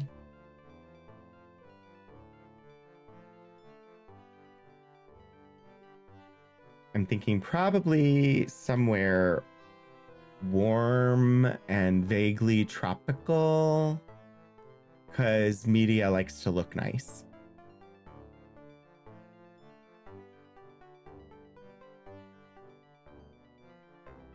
Man in white.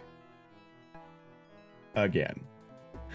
You see a dark, scruffy-looking man with long, uncombed hair. Another intelligent worm. Will wonders never cease? I am known to my plantals as Phasek. The worms call me Melier. Okay, we found our Phasek. Oh, I still need to ask Erp about water. I don't have an entry for you yet.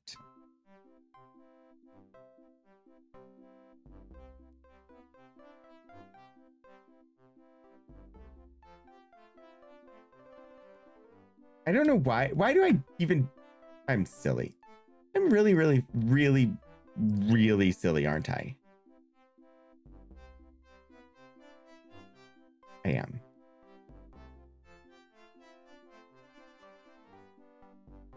Like, why do I keep putting the word keyword? What's the point of doing that? I know what I'm... why? It's completely unnecessary for it to be there. And takes time to type it. Are they? I've also flipped which color is what, which is so good for me. I'm not going to fix it all right now. I'll fix it. But yeah, I don't need to type keyword every time. Leaning to somewhere on the West Coast, given the media company, and you don't have a city over there yet. That would make sense. For future archaeologists who find this document, no! Maybe for archivists. I am the gatherer for the Grove of Elysium. I forgot what voice I was using for him, but who's the hunter? If you're the gatherer, sorry. I'm supposed to ask about the chemicals.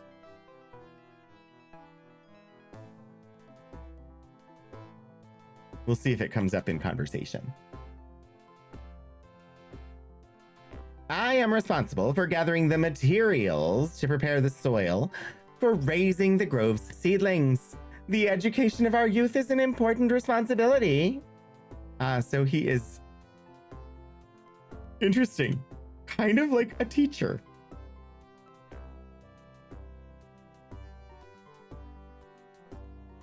I also traded soil and chemicals with other groves, most notably Hellas, to ensure the highest quality mixture.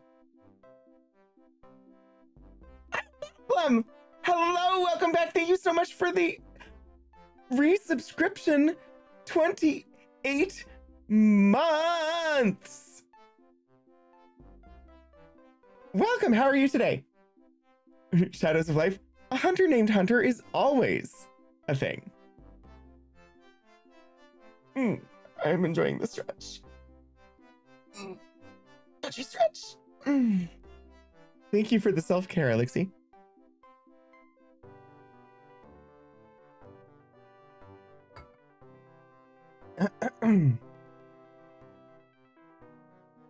I was like, what's that noise? You all couldn't hear it. It was the noise that tells me that a 3-minute ad break will start in a minute. We have a new redeem?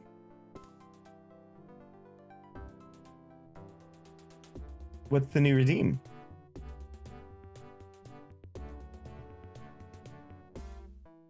Oh. Yep. Yeah, it exists. You don't have to work during the Super Bowl. Wait, is the Super Bowl this weekend? I have no idea when the Superb Owl is happening.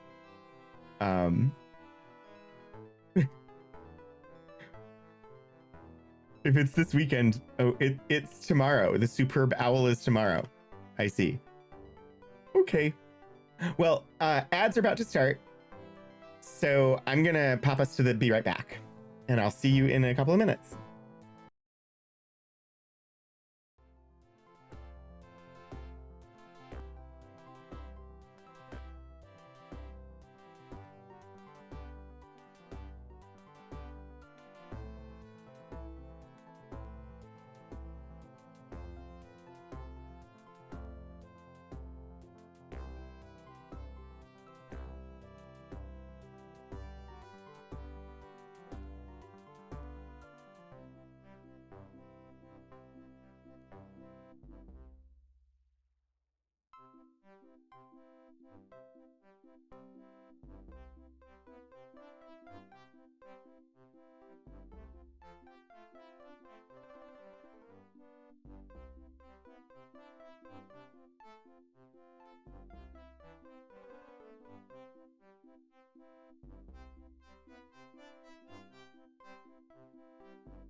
I think ads should be ending right about now.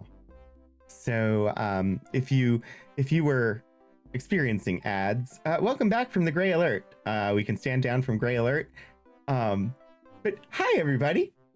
Yeah, and yeah, I had totally like not realized that tomorrow was Superb Owl Sunday. Otherwise, there would be owls all over my stream right now. Because owls are superb.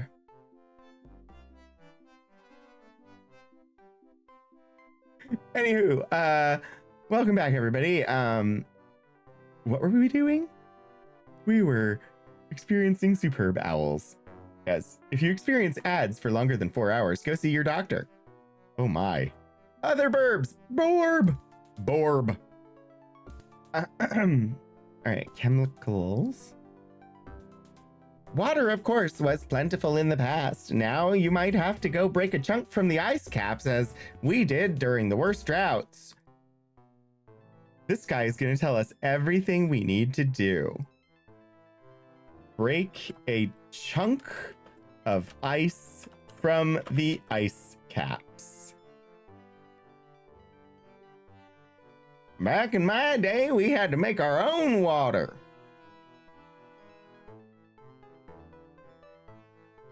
And we still wore the suit. Still suits, but we made our own water.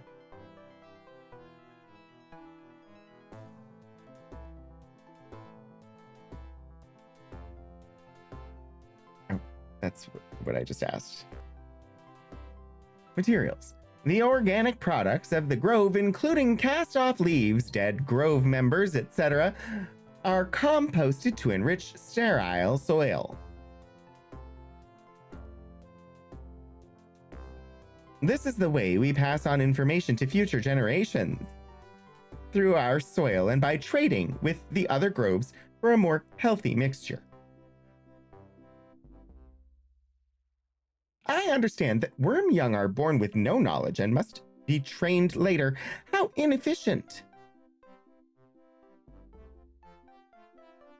If you want to learn more about the composting process, Sisik is the plantle you need to speak to.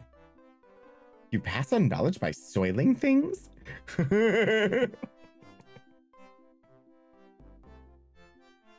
Elixir, you just earned points. Excellent. In the past, our chemicals came mostly from a grove to the south of us. Hillis, their gatherer, Bookchep, and I did the actual trading.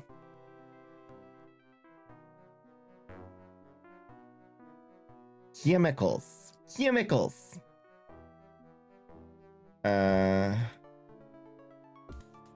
Basic used to trade with Bookchep in Hellas for the chems. You did. Their cultivator, Plashif, had quite an impressive chemical laboratory. He also was in charge of their seeds. The Hellas cultivator, Plashif, had chemical laboratory and was in charge of their seeds. He managed all of their seed.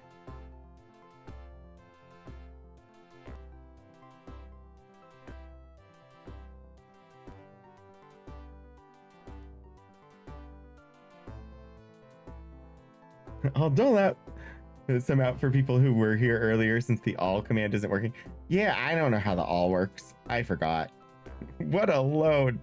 Oh dear. Laboratory. Yes, if you have a sun angle device, you can find it at coordinates 25 south, 75 east.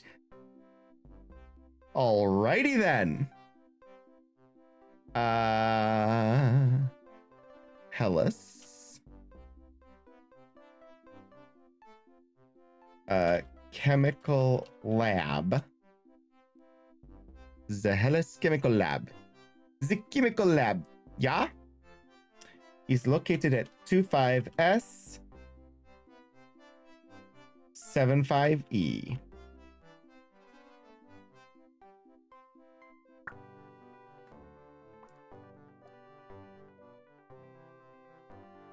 Don't tell me I got the color incorrect. Did I?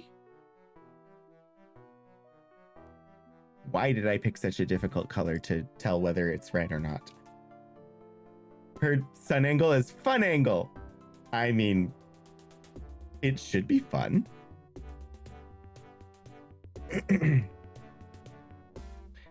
Righto, seedlings. Those are the responsibility of the cultivator, chef. She will tell you more about them if she wishes to.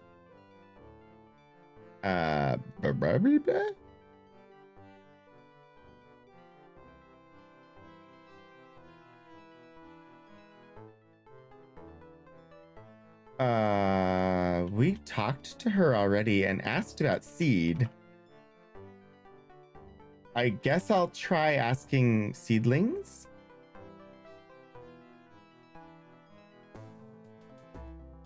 Yano?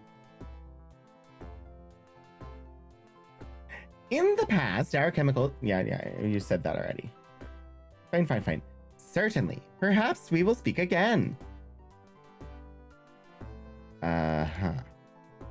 Get scroll. Scrolls. I see a spoon, a foot bath, a weed killer, and a pitcher.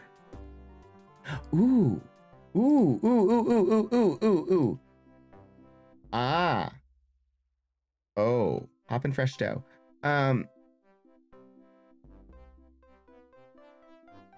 Yeah. I'm gonna need that pitcher because I'm gonna need to water the seedling.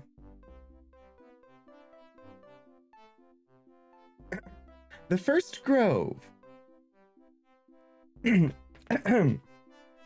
Apparently a Martian myth. The first grove. The first Martians were the fruit of the love of the sun and the blue-green planet Earth. The planet, pining for the sun during one of his long absences, grew flowers that dropped seeds on Mars. These seeds grew and bore pods containing the first cultivator, the first gatherer, the first arborist, and, of course, the first agrarian. Knowledge of these professions and their divine origin was granted the first grove by their divine parents and the glorious rays of the sun warming Mars in those early days. The moons, jealous of the offspring of the greater gods, created worms to feed on their seeds and pods. Thus, the first grove learned the need for new possessions, and the brave offspring of the first agrarian and the first arborist became the first wormsbane, and traveling Mars to learn of worms created the profession of explorer. The first cultivator put a wall around the sacred soil of the first grove to keep small worms out, even as the first explorer slew the larger worms. Neat. The sun replied that the blue-green planet was being very clingy and will stay with its mother for a while.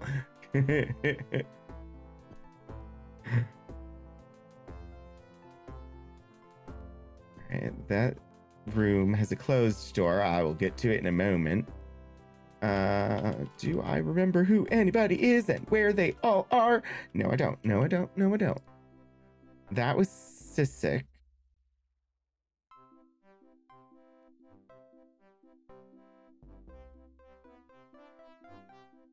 I don't have anything to ask Sissik at the moment, but the cowboy... Erp.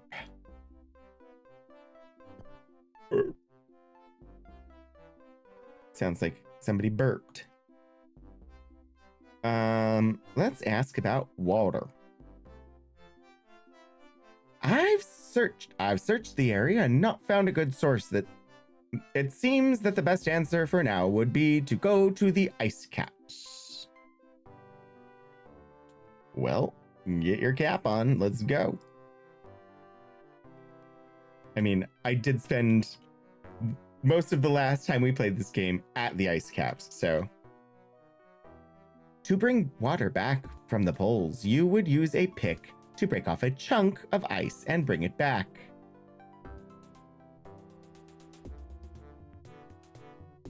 You would, of course, need to put the ice in a bucket to bring it back, otherwise it would melt, and you would bring back nothing. All right, the pitcher won't work. We'll need a bucket. But there's a hole in the bucket. Place chunk in bucket. Cool. All right, we need to go talk to Cheshif. Where was Cheshif? Gosh, it's almost nighttime. We do have a bucket list, indeed. Pointy point. Pointy points. Pointy pointy. Pointy points. Who are you? I don't know you yet. We will get to you in a moment.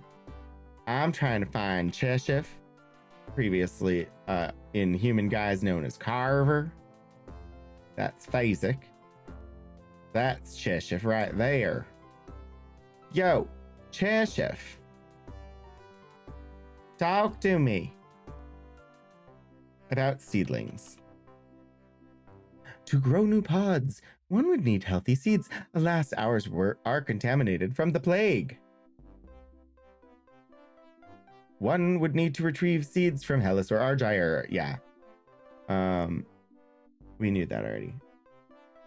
Wait, what about the superb owl?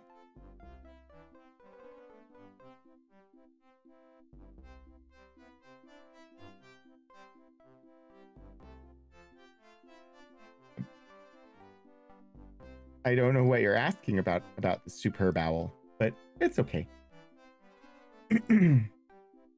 I miss things sometimes.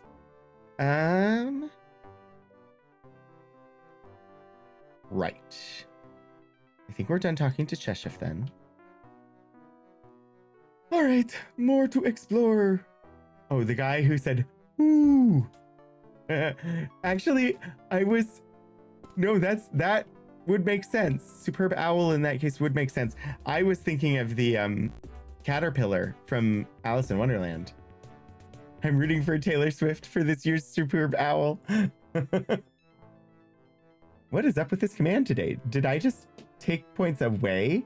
Wait, you took points away?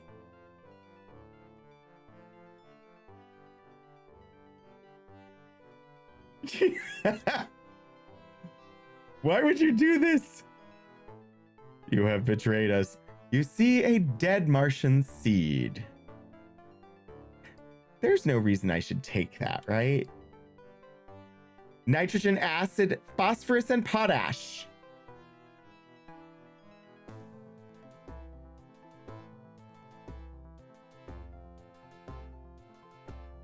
If you put the parts of the command in the wrong order, something weird happens. Well, that makes sense. Oh, I have filled the bag. Okay. Okey-day. We will put the chemicals in the bag with the berries. Sure, why not? I don't really understand the need for the injector. I don't need a dead Martian seed, right? There's no reason I need this.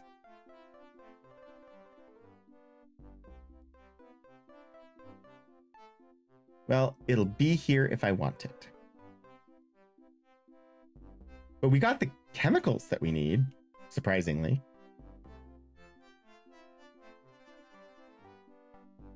All right, we have not spoken to that person yet, but I wanted to double check and make sure I didn't miss any buildings, because figuring out if I've seen everywhere, I might have to check the clue book just to make sure.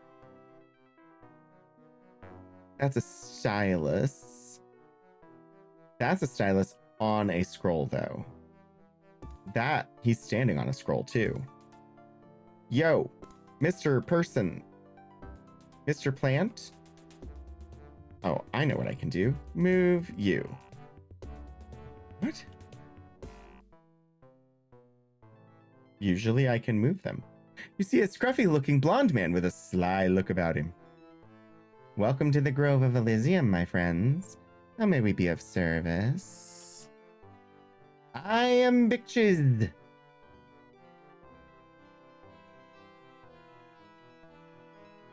Ambassador of the Grove of Elysium. Some of your kind insist on calling me Wells, whatever that means. But I am Bitches.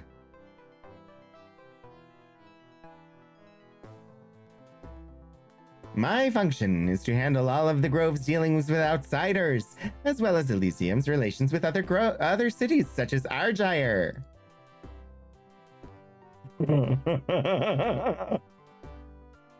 Bitches. Detectives and bitches.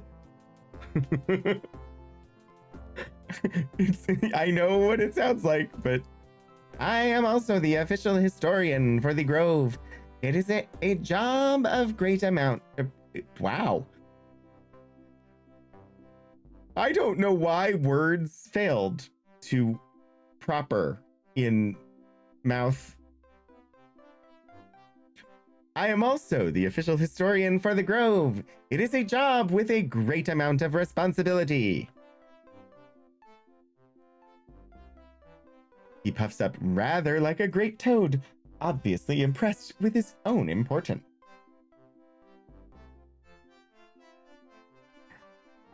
Argyre. That is the name, that is the home of the tyrant Rakach, whose desire was to be agrarian for the whole of Mars. Raksach. Raksach. He sought to dominate the planet through control of various resources, including water and soil. When he failed, he resorted to blackmail.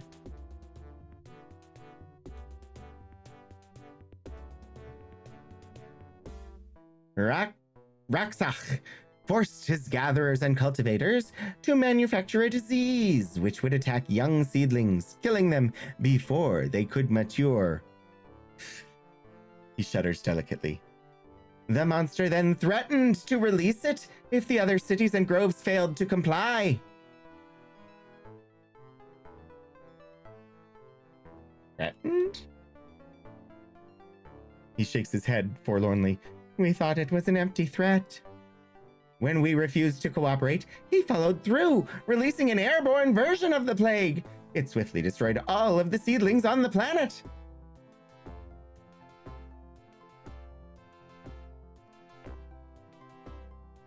Those of our own kind, as well as those of many of the wild beasts.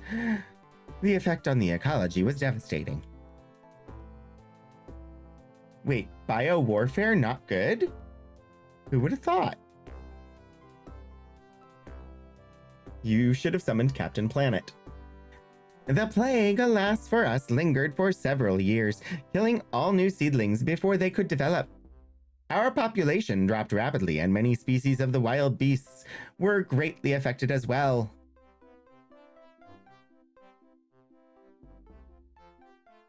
The Mars of today is but a shadow of its former beauty and fertility. He looks dramatically off to the distance, a tear glistening visibly in one eye. Thought he was going to resort to black magic for a second. I mean... what did we just ask? Oh, that was all blackmail, wasn't it? No, that was threatened. Seedlings. Is this one of those times where if the Martians just wore masks, the plague wouldn't be as transmissible? I mean, it was airborne, but I'm not sure how you would put a mask on a living plant that would absorb air through pores in its leaves.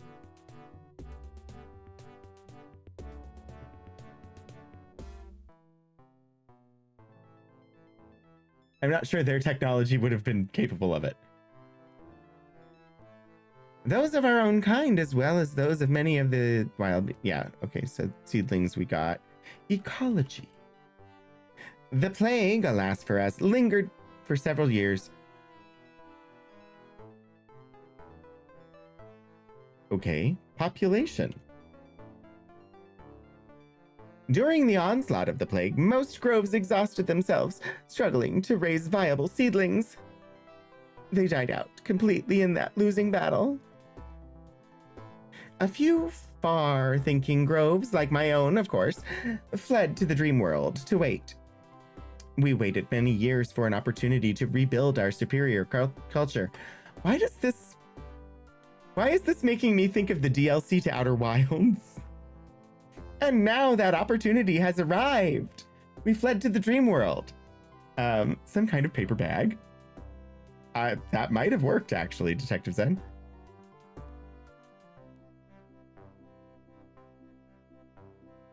We believe that now, centuries later, the plague is gone from our atmosphere. That is why we have borrowed your grove mates' bodies, to enable us to develop new pod forms and rebuild our world. I know much of the history of our grove. Our most recent history, of course, is rather closely tied to that of Argyre. Not through any choice of our own, I assure you. And that brings us full circle to the first keyword that we used, which was Argyre. Wasn't it? Yeah, okay. If you feel the need for further education, come back anytime. Okily dokily. Use trunk. Piece of dirt money. I will take the dirt money.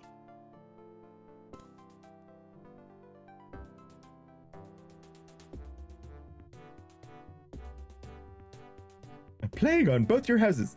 This scroll is a tract on the anthropological history of Martian jewelry customs. Jewelry has been a particularly female-related, feminine would be a bad translation, ornamentation since the dawn of Martian civilization. Early examples bear extremely concrete similarity to motile female Martians' flowers, and are believed to be badges of accomplishment for those whose seeds were chosen to propagate the grove. Later jewelry retained more symbolic connection to flowers and acquired various other meanings, similar in many cases to earthly jewelry customs. Yeah, Detective Zen, I was thinking the same thing. Like, I'm sorry, what now? Why are you sitting on scroll? Join me. You wish me to join a grove of worms? He laughs loudly for a while, wipes a tear from his eye, and chuckles softly, wheezing. I apologize. I simply cannot envision leaving my position of responsibility to the preeminent grove of Mars to travel with worms. Fine, bitches. You ain't got to. Gene, you used to let me move people who were in my way. He's standing on top of a freaking scroll, and he doesn't ever move. A simple no would suffice. This is true. I mean, it's a retro game, so gendering the plants not exactly surprising. It's a man.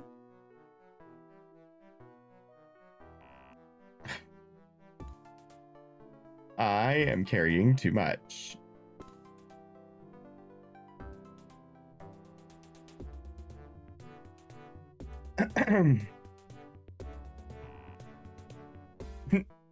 Nothing to light the lantern with. Well, no, duh. I didn't mean to click that button. I wish to move the lantern to dibs. And let's use the scroll. This is a volume listing the genealogy of some 500 Martian groves. looking for a place for the new city and found a city called Weed. Shadows. That's very appropriate today. The exact circumstances under which a grove grew too big and decided to split are listed in every such case. A few cases of groves merging after a physical or once political disaster rendered once non-viable, or blah, blah, after a physical or once political disaster rendered one non-viable are recorded, but recording the details of such disasters was apparently taboo. Right, great. I don't need this scroll then, so let's just drop that and let's talk to Man. You see a grim, long-haired man with a straggly beard. Cursed worms, you are everywhere. What do you want from me? I am Pashesh. Not that it is any of your business. Your kind call me Lenin.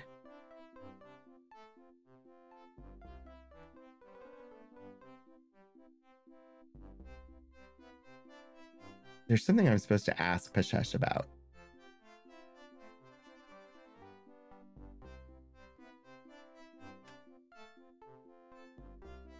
Oh, talk to Pashesh about any scientific plantals.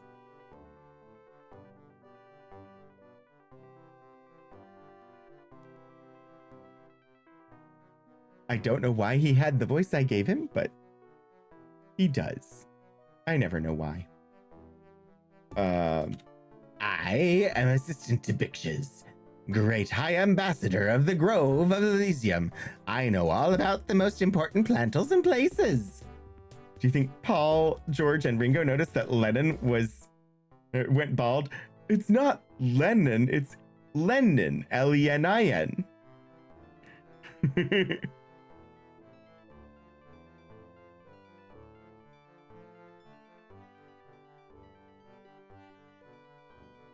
All right. I have also learned some of the knowledge of your kind. He looks pained. I even learned something of your primitive navigation tools to better communicate with worms.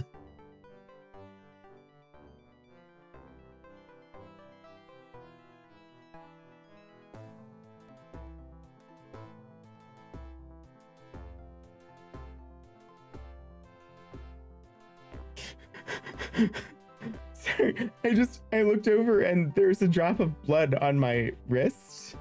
I must have scratched, but I don't remember scratching.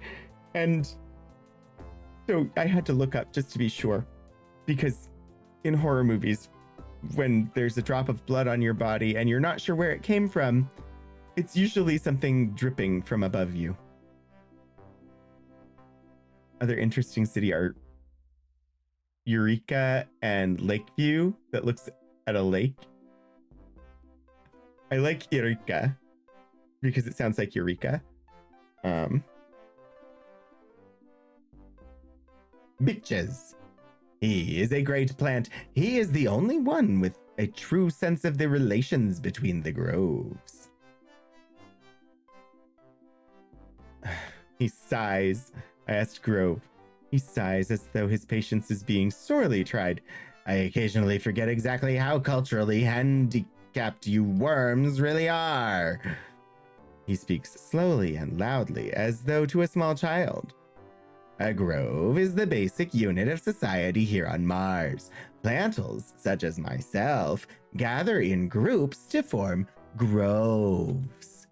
This grove of Elysium is the most socially progressive grove. We are culturally more advanced than the others and therefore better. The plantals here are the most sophisticated of our race. We are an elite grove. There are other cities called Eureka. They decided to come together and let it be. But when Lennon realized, he started to, oh my gosh, yeah, you're gonna break my brain. I love it. Plantals. The important ones, of course, are the members of this grove. If you have need to know about any specific plantal, ask me, I will know. Oh, whoa, whoa, whoa, whoa, whoa, whoa. Not scientific, specific.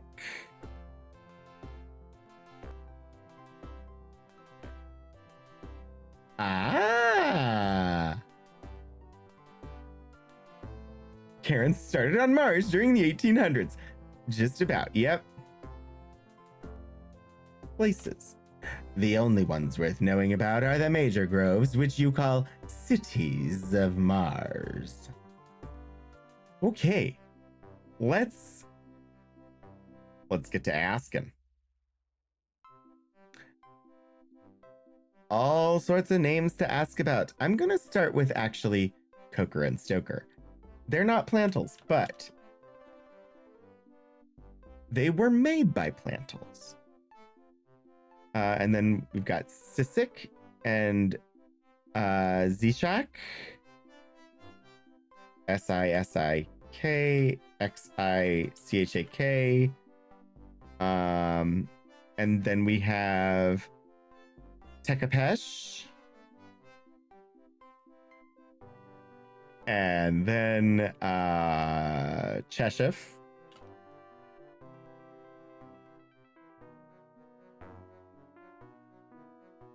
And then Bich's, and then Shackstaff.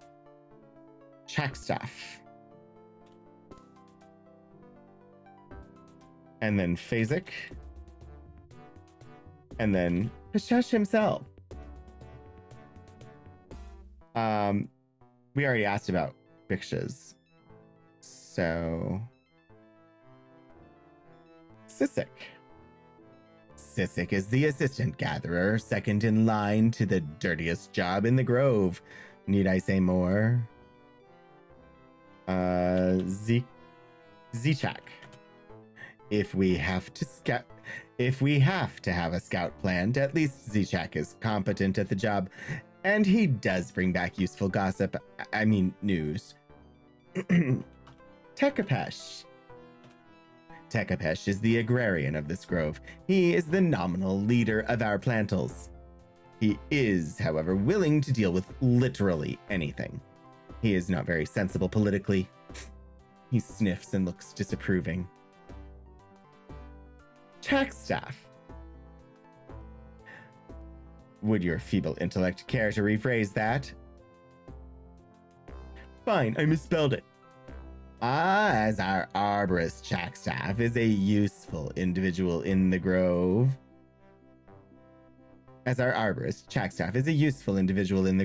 I'm not always in very good health, and he has been of great assistance. He assumes a martyred expression as though he has been through great hardship. He does seem the sort, though, to avoid hardship at all costs.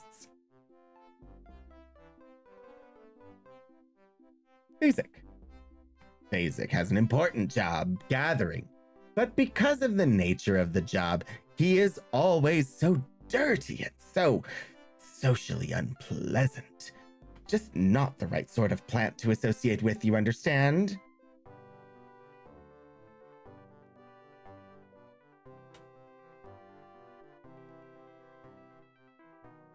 He doesn't tell me about himself. I asked him about himself and he just said, "What is it, worm?" Good riddance. I mean, I would like to say good riddance to you. Jeepers, you're an unpleasant fellow. You're not on the scroll. Stay where you are. Do not move. I'm coming to read your scroll. This scroll is a volume of Martian love poetry by Chakatesh V. Little butter moth, alighting on my shoulder, whisper my love with a flutter of your wings. Shower her with my promises and kisses.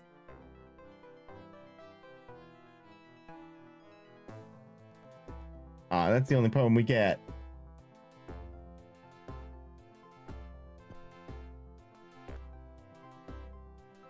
I hoped for a second that it would cycle through a couple, but it didn't. Why did the music change to danger music? Wasn't there another closed door somewhere? I think we might have talked to like all of the people in town now.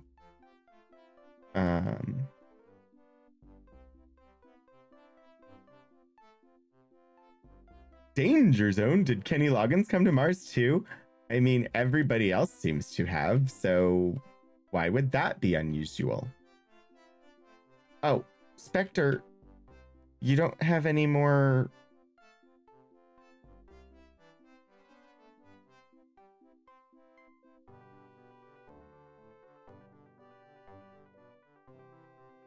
Is that a dead Martian seed? It is. I don't need the dead Martian seed.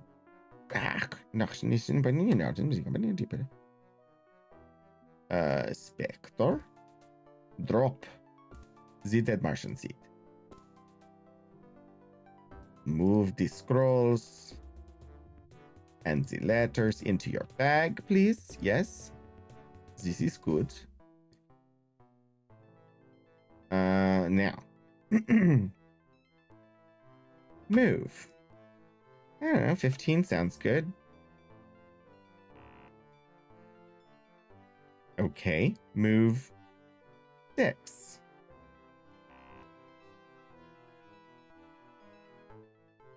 What is wrong?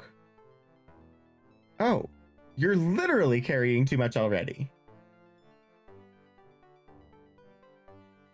You keep exploring the wide expanses of North California, but I think you missed Hayfork.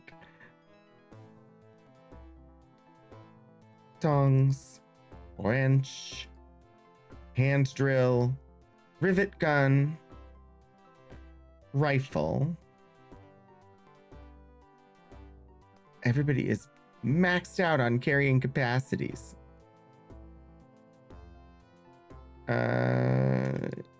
Hatchet, pick. Let's drop the pick. We don't need the pick.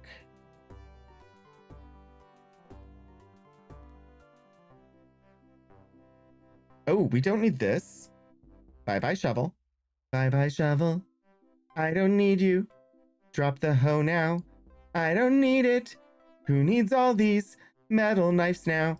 We got Martian tools and that's all that we really need. Nope, those words did not fit the meter, but I'm singing on anyway. And we're gonna solve the oxygen problem and keep our people living through the Martian day.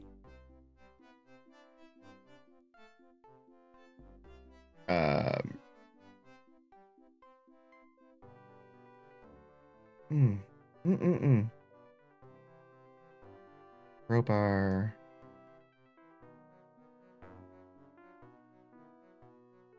Was that the sling stones? Yes, yes. Okay, move. I feel like I still have to keep hold of this for now. All right, you got 12. You got 55. So it's just Spectre that ran out of breathing. So let's give that to Nelly. What? What? What do you mean Nelly's carrying too much?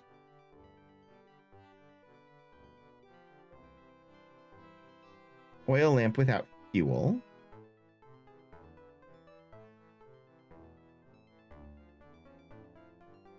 All right, look, people, you need to get stronger so I can carry more stuff.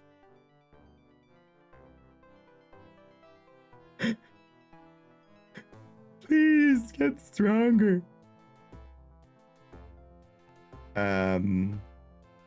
Right. All right, let's see.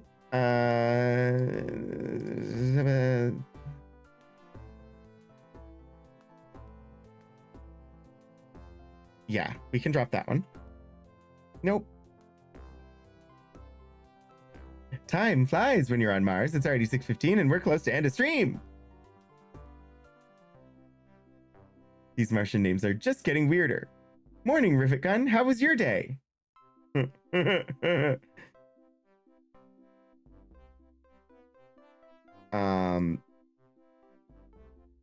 record of the cultivation traditions and rituals of the moon speakers. All right, I want to hang on to that one because I think we might need it. Canal worm problem.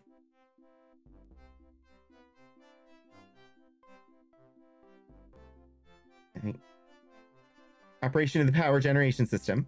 We want that one for sure. History of the Mars Industrial Revolution.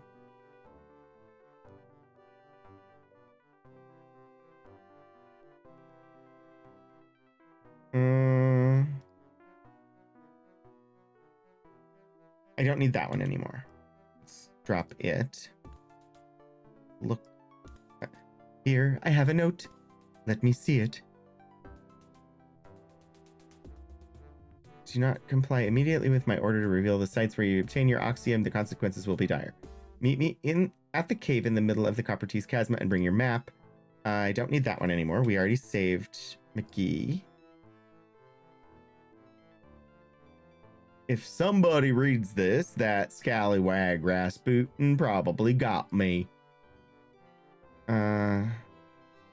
Oh, I don't need that one anymore either. That was part of our very first quest. Ah, the affidavit that I need them to sign. You found Rome, Oregon? I mean, there are... Is it pronounced Rome, though? Because if you go to Tennessee...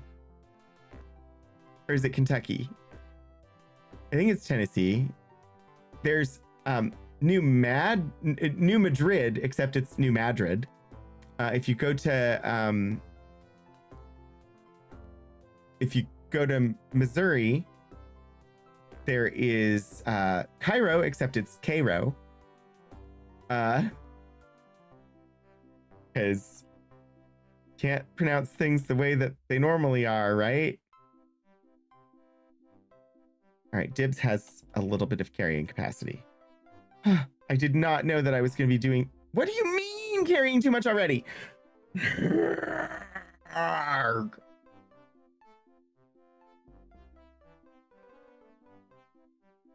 It wouldn't bother me so much if I had the ability to look up how much things weigh.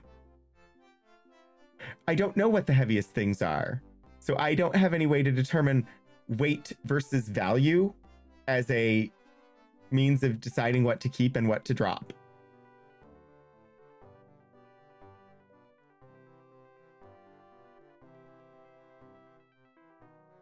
However, now let's give some oxium to the person who is suffocating to death.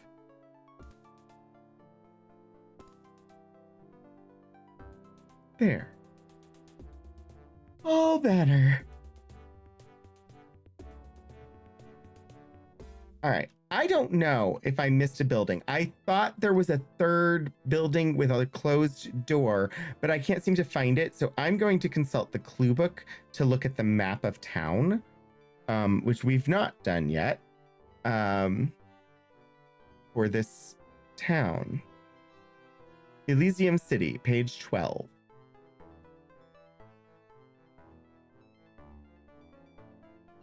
Oh, Elysium City. I need to rotate the page. View, rotate view, clockwise. Elysium City.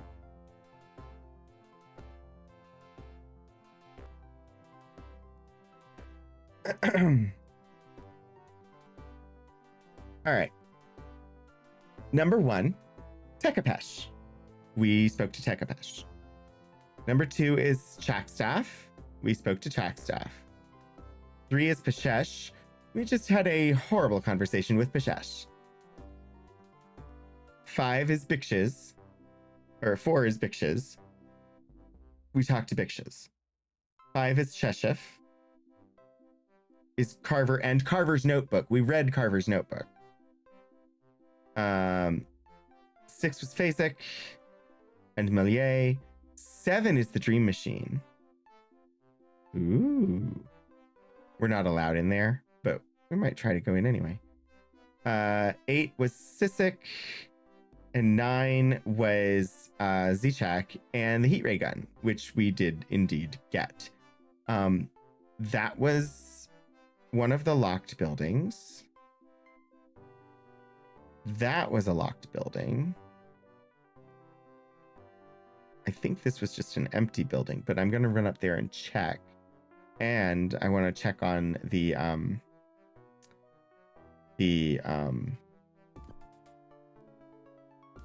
Dream Machine. Gong! Yeah, so that building is just, it just has some jewelry. Okay, so go down, I go this way, and there will be a building here, which is the other closed door that I was remembering. Save game. Yes. Use door. It's locked. I do not presently have a way to unlock the door. There is also a teleportation place just out of this northern gate, I believe. But unfortunately, I can't use it yet because I still have not turned on the power. And we have not gotten any of the signatures yet. So that'll be fun. You found a Canadian city called Medicine Hat. There are a number of cities in Pennsylvania that, if you want interesting names, like Laboratory, or is it? I think it might be Lavatory. I can't remember. There are a couple of them right in a stretch along the highway in Pennsylvania that have some somewhat unusual names. Let's see. Elysium was most notable for the interesting characters we encountered there. These people, when we first met them, were actually Martians who had usurped human bodies. Tekapesh, their leader, was grudgingly helpful, though he made it clear that he had no respect for our kind. Z-Chak was friendly enough, though, and Cheshif had quite useful information about Martian biology. All of the Martians here, while less cooperative than those the Avatar met in the dream world, told us enough about their background and history to help us understand their plight. I have not, indeed, not spoken to anyone in the dream world yet. So, yes, thank you, Moody. And hi, Moody. Yes, two that come to mind are Intercourse and Blue Ball. Both actual towns in Pennsylvania. The most useful item we found in Elysium was Dr. Carver's notebook, which told us how to grow a Martian seedling. There was also a Martian heat ray gun in a box in Elysium's southeasternmost building. We valued this type of weapon, as it did not require ammunition. Along with Bird in the Hand and Paradise. Yes.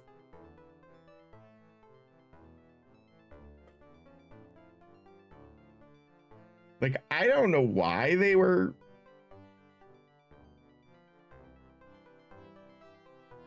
It's Laboratory. The one that I was thinking of is... The town is called Laboratory.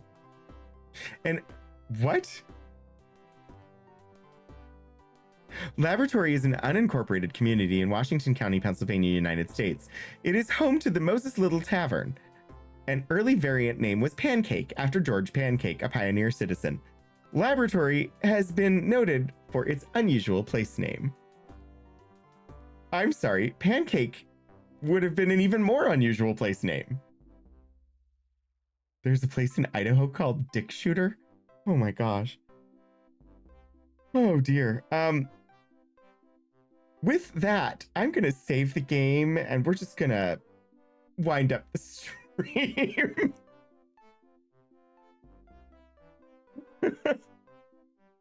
We explored the town of Elysium. We still need to look around. I believe there's a Butternuts in New York. Oh gosh. We still need to look around and find the 3 people that we need to get signatures from. But I enjoyed meeting all of the Martians. in Elysium. Wow. But yeah, I am gonna wind us down. I should be back tomorrow at 1 p.m. for more Control. I'm getting control over things again. Yay! And then, of course, on Monday, we'll have some Return to Monkey Island. And then coming up on Wednesday... Did I say Friday? I meant Monday. I don't know what I actually said. Tomorrow is Control. Monday is Return to Monkey Island.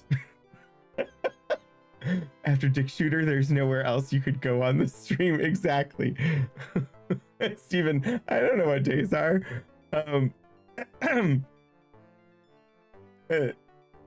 Coming up on Wednesday, Archival Adventures, I have Archivist Kat joining me as a guest, and we're going to be looking at some NASA-related things. It should be a good time.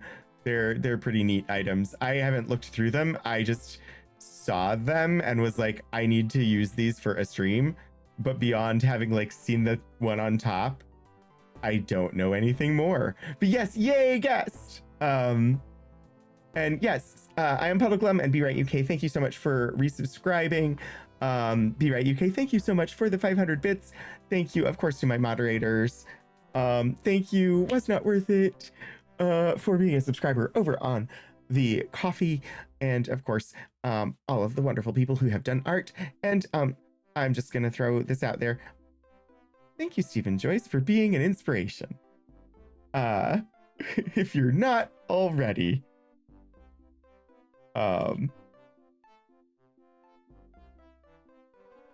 you should be following Stephen Joyce. How did I type it wrong?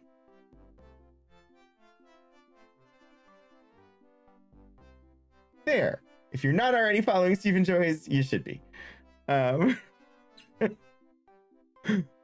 Honestly, if I was good enough at stuff to have my channel be as great as Stephen's, I would be very proud of myself. So I encourage people to hang out over there. Let me see who is around for us to pop in on. Oh, it has been an age since we have rated Bree. We're gonna pop in on Bree Janan, one of the artists who did art for my stream, currently doing an art stream. Looks like she's got like a VTuber avatar now. That's new. Cool. Well, let's pop in on pop on over there and say hello. Thank you all so much for joining me today. I'm so happy to be back doing gaming streams again. I do have a raid call. If you want to drop it in chat when we get over there, that would be lovely. I have both subscriber and non-subscriber flavors for you. So, you know, copy and paste as you wish. And hopefully I will see you again soon. Until I do, get out there and do some shenanigans.